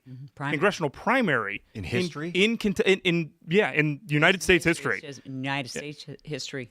We are now at $33 million spent just in the Republican primary, and that doesn't count what's being spent over the next 12 hours or so. These are numbers from a few days ago.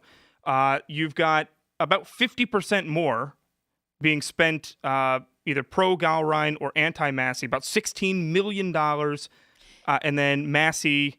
About $10 million been spent pro-Massey, anti-Gowrine. I mean, just wild numbers. And for what? To try and oust the guy that Donald Trump's trying to oust the guy that's been trying to stop him up. Actually, Massey's going hard on Epstein. I think that's the big problem because I think Trump has a lot of Epstein files and he's using them to blackmail the deep state right now. And he's like, I can't say it out loud. Stop this guy. Make him stop. We have the files now. Stop. And I wish, Tom, you would kind of ease off the gas on the Epstein stuff because you're the best congressman we got, and vote Massey tomorrow. Vote. Yeah, well, I mean, let's look at this. Let's look who is funding this stuff. I've got the numbers right here in front of me. There's a lot of You have the AIPAC plus the Republican Jewish Coalition Victory Fund. You combine the two of them, and you're pushing $10 million just between them. Anti-Massey ads. He's getting, who is it? The Jewish Republican Jewish Coalition. Jewish Coalition is right. Yeah, I think An that they've AIPAC. got the Epstein stuff. Yeah. These guys, this is like a Mossad thing, the Yeah. Epstein stuff. And that should be whatever you think about Massey, like, is it not concerning to think that, okay, well, we're basically allowing people that have interests that aren't, America first to buy a seat in Kentucky? Is that not concerning? Very sad. I mean, it's unbelievable. It's just, I just came back from Dallas, and Dallas, you should see Dallas. Republicans, they are so divided. It's unbelievable. I mean, if we lose Dallas, we lose the country. We lose Texas, excuse me. We lose Texas, we lose the country. Well, I think we By already the way. surrendered Dallas to, Mumbai? Well, everybody goes down there to raise, you want to raise money, you go to Dallas. It doesn't matter Kentucky, where you come from, you go to Dallas. You raise money from anywhere, go to Dallas. I got mixed feelings on taking foreign money for campaigning, or at least foreign out of your state. I'll even call that foreign money because it's not I'm not in Kentucky right now, and Massey's not my congressman, but I'm campaigning for him literally right now when I tell you go vote for Thomas Massey. That's a campaign thing. I didn't get paid for it, but if it would cost a lot of money for someone to buy this seat right now to be able to say to you what they want to say. People could offer Tim $50,000. He might still say no. This is so money, it's like, what does money buy? It buys you publicity. I already have the publicity. I don't need the money now, but I'm getting the same value. So that's where my mixed feelings are on people throwing money at campaigns. Yeah, and it's Crazy. I ran a campaign down in Florida, and I ran in a simple little, this is Sarasota. Florida's got a lot of money too, guys. I mean, I saw corruption. I was glad I ran because I saw the corruption. It opened my eyes. But I'm going to tell you something. I had $215 in my election bank account.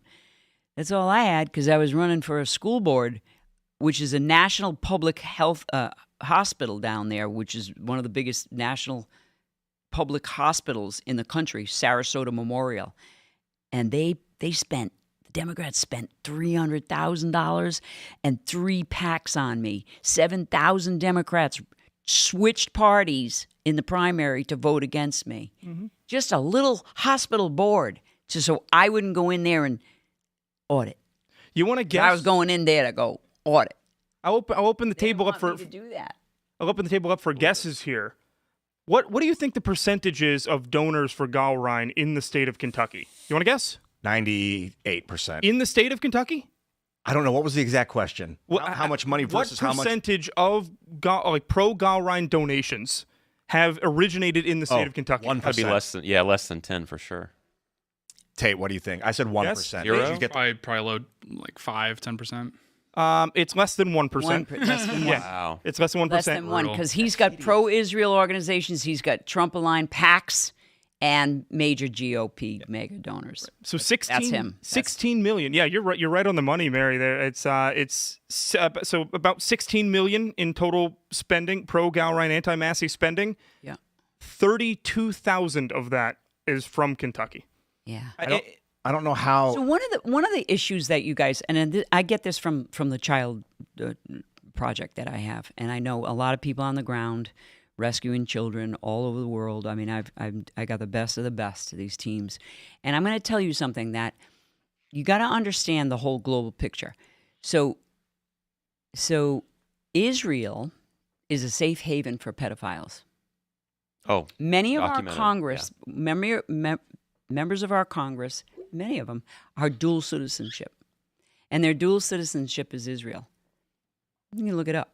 There's a list of them. Why do people do that? First of all, when you're in Congress, you should never be a dual citizenship. You should be an American. That's my opinion. I think there's a law about that, but they got away with that. Secondly, Israel is also so being and I worked in the Catholic Church. I was a whistleblower for the Catholic Church.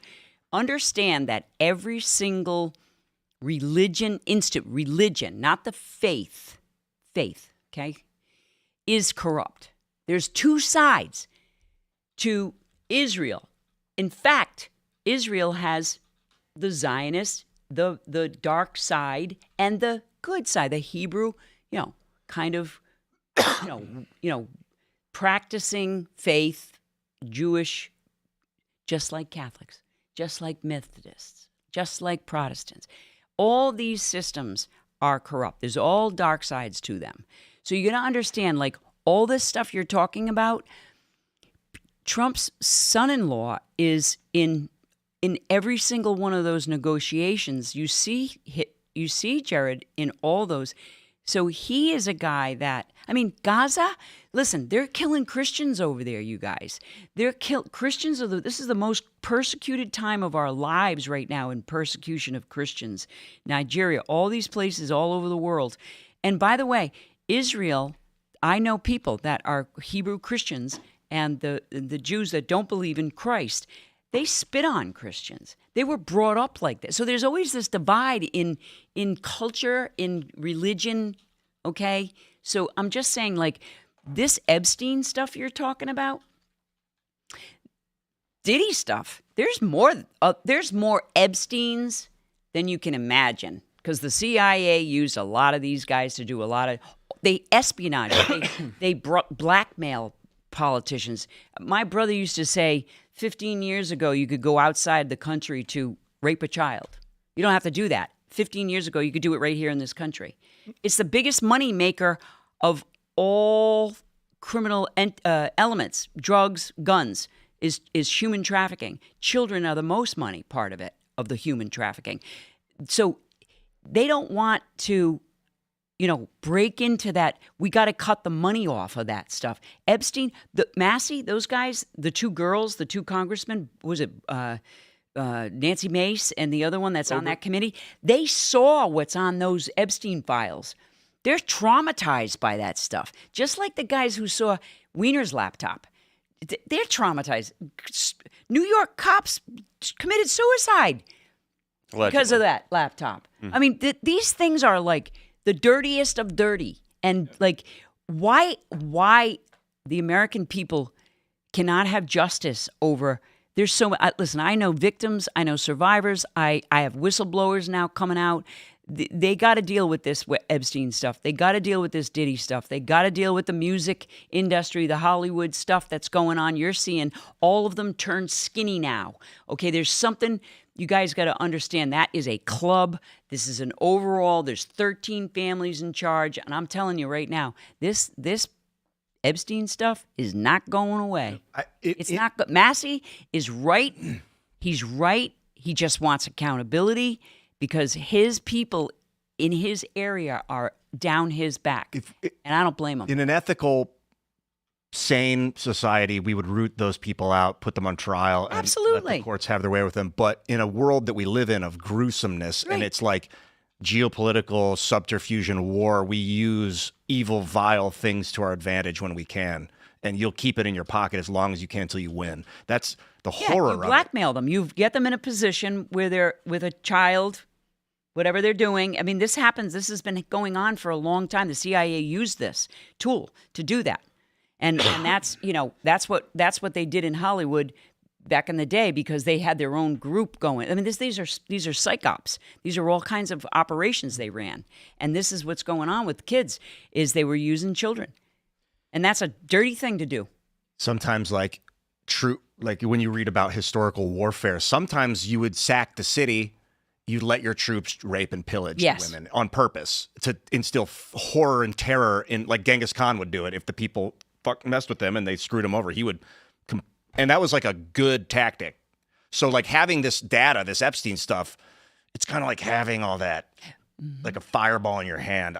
I see why they're trying to stop Massey. I see why they don't want that out. But then there's the goodness of humanity where it's like, just do the right thing. Well, that's right. I mean, by kids, do the right thing with kids. I mean, I always say, if you're going to vote for, we got to get people out to vote. We can't give up. Look, we're in an endurance race. I'm an athlete, okay? And everybody always says, how do the Flynns do this? How do you guys do this? Well, we do it because we're endurance athletes. That's what we were taught as kids, to endure. So right? Because they're trying to exhaust people. So you back off and you just give up. Yeah. That's their tactic, is to exhaust people, to back out and say, I give up. My question is, if the Epstein files came out, Trump was like, fine, fine, just let them all out, and then Lex Wessner, for instance. Well, he already wrote an executive order to do it. He's got an executive order to release the files. there was been a law passed to do No, it. that's right. I mean, and it's still not out, which is like, whoa, there's a reason. But if it came out and all these billionaire foreign princes and things saw it and they're like, what did you just betrayed me, Trump? Fine, you're out. The Republican Party, you're out. We're going with the Democrats. We're going back to the status quo. Like, that's my concern. If it comes out, the big global cabal that's now working alongside Trump, it would just toss him out. Yeah. And they got him as a shield right now because his base just believes him. I think he's a good guy. I think I've met him. I've been around him. I just think that he's got to be tougher with this. And by the way, he's got some people around him that are not giving him the right advice or giving him the right information, because that happened in 2016. That's why they did what they did to him, because they were bad people around, even Republicans. Look, both sides have gotten us to the point we are at right now in this country. I blame Republicans and Democrats. I actually blame Republicans more because they're supposed to be Christian values. And they're the worst ones. The Christians can be the worst of the worst because the hypocrisy is gross. So, I mean, the other ones, they don't believe in God. So, like, okay, but we have a conscience. Christians believe in a set of values, and we believe that certain things are going to happen if we hurt people or murder people, 10 Commandments. So I think Trump does, but I just don't think. I'm dealing with the HHS. I have whistleblowers that know where these kids are. I gave them a plan before Trump. I gave Holman a plan. I gave him a plan to expedite, to find the kids. I have all the guys that know where they are. They blocked us, completely blocked us. Nobody wanted us to give that plan. Nobody wanted us to give them the way to do this. It was really, and it's still being blocked. I mean, HHS, Bobby Kennedy, I feel bad for him because he's doing, what he's doing with the health stuff, which is great. But that HHS has like the third biggest budget in the country. They have welfare system, they have CPS system, they got foster, they got the family court system. You're dealing with kids in the HHS. What are we doing with these kids? And it does go back. It has a lot to do with this stuff, with all this abuse on children, Epstein, all this espionage, all this blackmail. It's ridiculous. These people need to go to jail. I mean, look at the hush fund. They wouldn't even name the hush fund in Congress. How does that work with the American people? What's that, the hush fund? The hush fund, the sexual harassment fund that they had. Anybody that got hurt Congress, that sexually harassed or hurt a person with sex or whatever, there was a fund that they would pay them off in Congress. Who's funding it? I think we can. Congress. I would recommend we save that for the live or the after hours show, because that's a I have a lot of opinions on that Epstein. topic. I'm just saying. No. Epstein is Massey is a good guy with this stuff. I really appreciate him. I want to be able to bring up things that might get me sued if we do it live on air. That's what I want to use the after hour show for, because we've been talking about a lot about this slush fund recently, because I believe Nancy Mace got a copy of like part of it or whatever. But I do want to say, Mary, you have had the hottest takes of the night, to say pretty easily. So far, so we definitely appreciate that. And we've got a ton of people lighting us up in the comment section as well. Super chats, whatever you call the Rumble Rants. Rumble Rants, those. Yes. Yep, got those as well. And I do want to say, we're going to get to those here in just a second, but I do want to say, if people are like, oh, well, Massey's a Democrat, Massey's whatever, it's like, this is less about Massey and more about the fact that we are spending tens of millions of dollars on people like opponents for him, and then trying to save John Cornyn in Texas, which clearly nobody wants. And why don't we put this effort into like holding Thune's ass to the fire and getting the Save America Act passed through? If we put that, Tim said this actually the other day, saying that why doesn't the administration, why doesn't his funding apparatus, why don't they put that same effort toward going after John Thune and the other rhinos that are in the Senate? Absolutely. I feel like that would be a lot more Look at the useful. Texas So that's what governor. The priority's in the wrong spot. Yep. But yeah, I guess we'll move on to. Do we have that? Are we able to do that? Good. We do. We can. Yes. Super chats, Rumble Rants. It's a new term for me today. I hadn't heard that before. So, but anyway, So here's one right here, which we is go? Okay. another patriot. Got a Patriot. Another Patriot's into the chat. Let me zoom in on this. I think I messed up Tim's little computer here. Another Patriot's into the chat. Currently in the hospital, welcoming my third son. Thank All God. right, All right. Oh, Let's go. Fantastic. Let's go. we love babies. We absolutely We love babies. Yeah, I think Laura Loomer, I love her or hate her on X not too long ago. I think she was complaining about babies crying on airplanes, and I was like, I stopped caring about babies crying on airplanes. If they are American babies, I'm like, you know what? I'll stay up for the entire flight. That's fine. I'm just glad there's an American baby Yeah, it's sitting when here. they cry in Spanish. I could say, I know, right? welcome to the world, little patriot. Get to work. Get to work. There's a lot of primaries coming up, so go and file. Absolutely, just Yeah. raise them right. Well, I just want all babies. I want people to have babies because we need more babies. We really do. well, have you been to- We I don't can't have say enough that here, can I? babies. All right, yeah. I was mean, thinking we'd read that one first, and then we just go from the top down. top down. So All we right. got Hate speech is a made-up term developed by libs. Yeah, I don't think you're gonna get. Oh, I know this guy. Hi, Ryan. How's it going, man? Hope you're safe out there in Portland, in that freaking hellhole of a banana republic. See, I don't believe hot Mrs. Robinson teachers are actual crimes. Ugly ones, yes.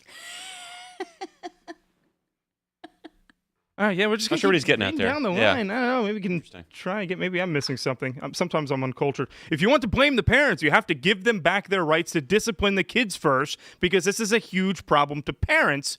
Actually, there is a lot of truth in that, and I also think that you should give power to teachers again, the good ones anyway. I mean, the bad ones probably aren't going to bother disciplining the children to begin with. But I went to a Catholic school.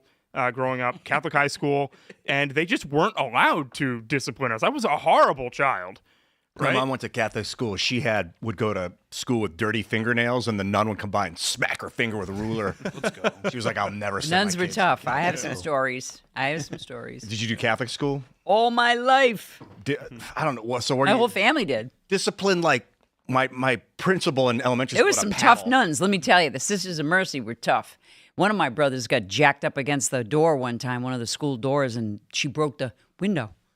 You know the school, classrooms have the window on top. She jacked him right up, broke the window right on top of his head.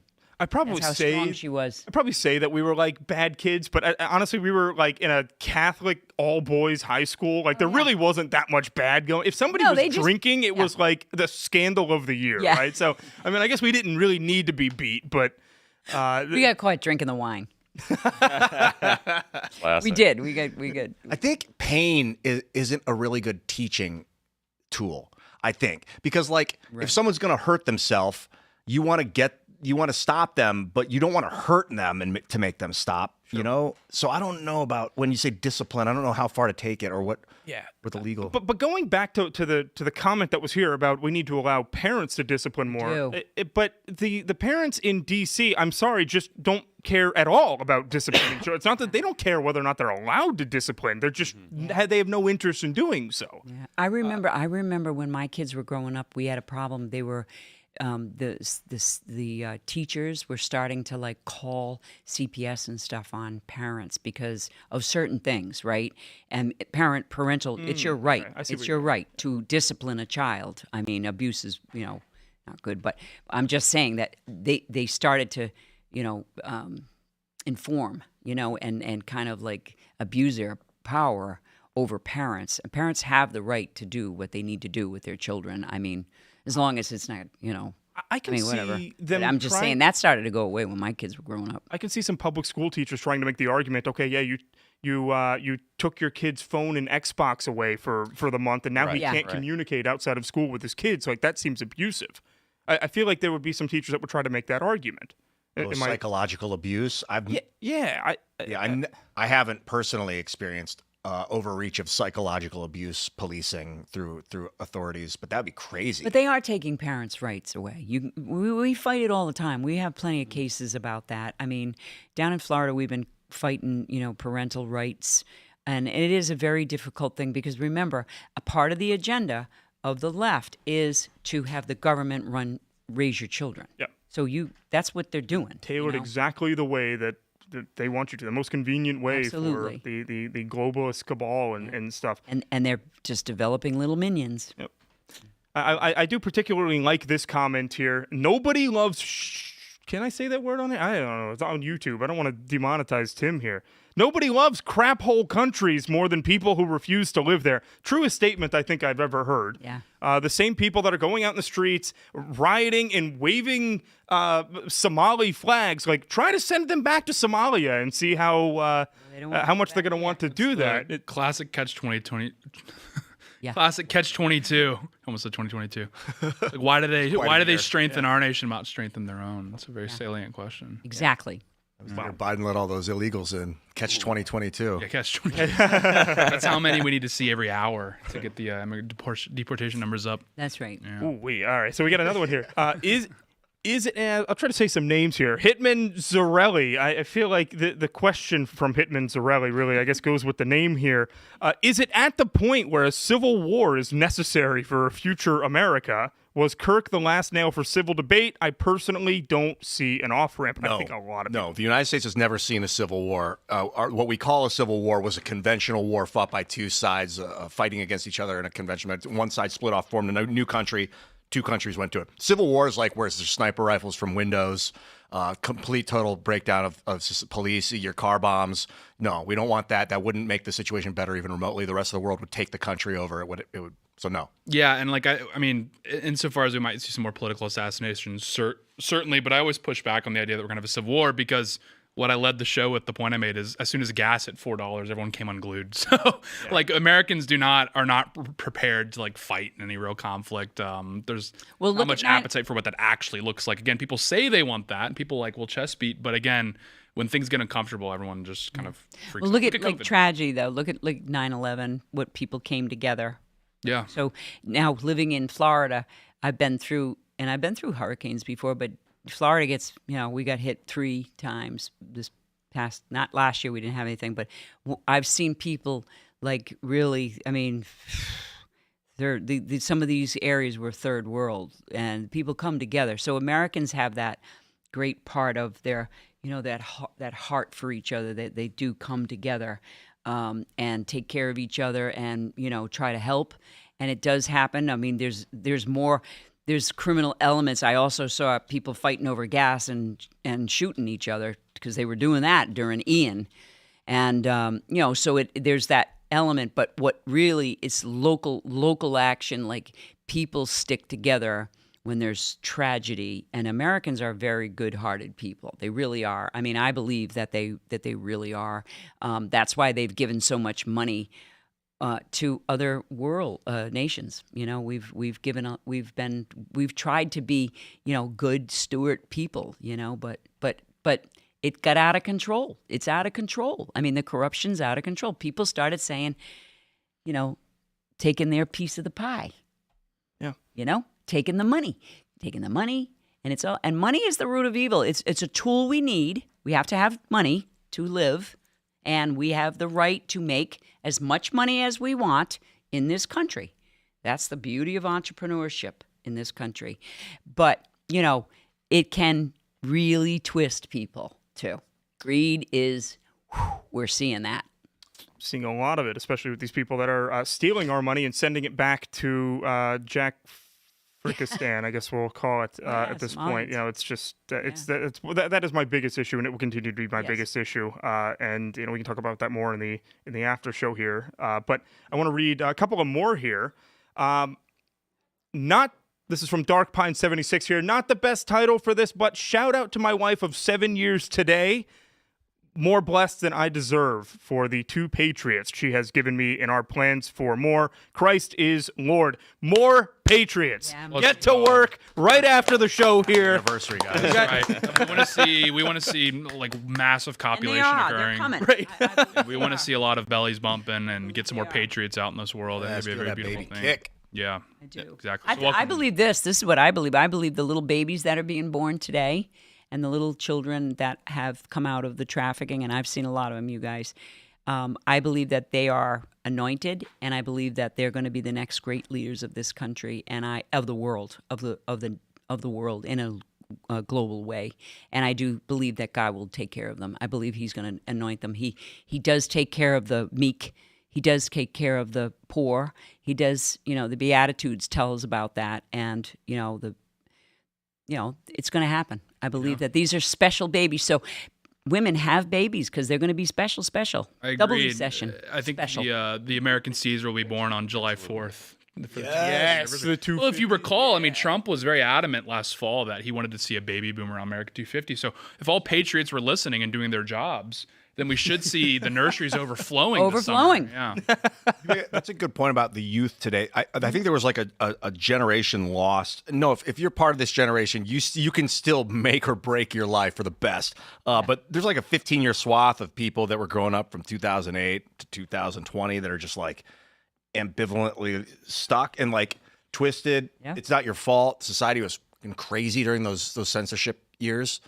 But the people now are like open books. The kids that are listening now, kids grew up watching this show for 7 years. They're 7 years old. Like, those guys are going to be keyed in. So you are right. Thank you. I do. I think He is going to raise up these babies to be the greatest leaders we have. And I will say, just before we wrap up here, I do want to mention that, people are like, I've heard people that have come up to me and they'd say things like, oh, well, is it worth, having kids? I don't want to bring my kids into like a hellhole of a world. Why would we want to do that? That is a horrible way to look at it, because I'm telling you, the younger generations, a huge, massive portion of them are on the right side of a lot of issues. Mm-hmm. Yeah. They have...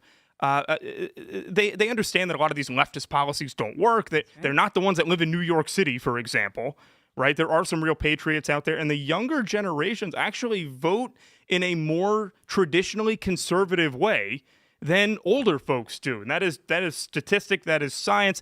Bring your kids into this world, especially if you are a patriot, and then raise your kids to be patriots like, as well. Don't be afraid. I'm a mother, and I remember, and I had a baby at 21 years old.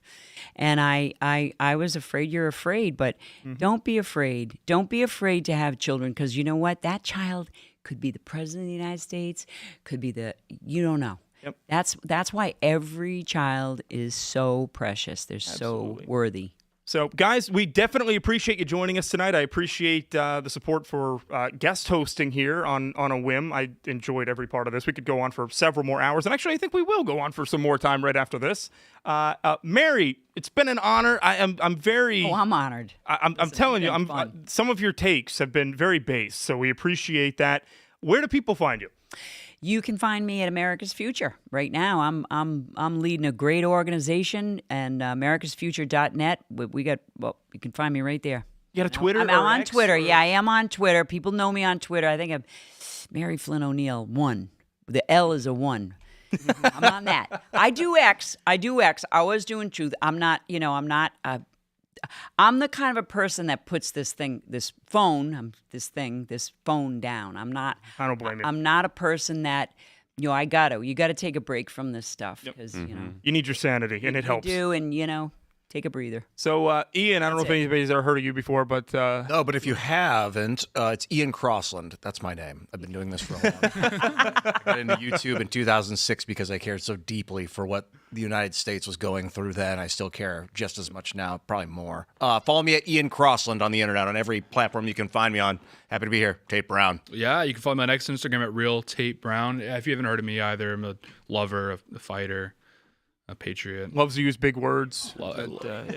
Things like that. I really love Carter. Your camera just went out. On my camera. It's because it's so hot in here. That's Fantastic. why. Yeah, it is hot. Well, people don't need to see me. I have more of a face for podcasting. Don't be modest. Chris. Chris Carr 17 on X. Check out my Substack, chriscarr.substack.com. That's Carr with a K, K-A-R-R. Over there, you're going to find me writing about movies and interesting people. And Carter. Does your camera work? Find me. My camera is on right now, and I don't know how. I guess Taste just went out for the first time tonight because it is very hot in here. You can find me at Carter Banks, but actually just hang around for the after show on Rumble. It's going to be pretty cool. We got a lot of stuff to talk about. Let's do it. All right.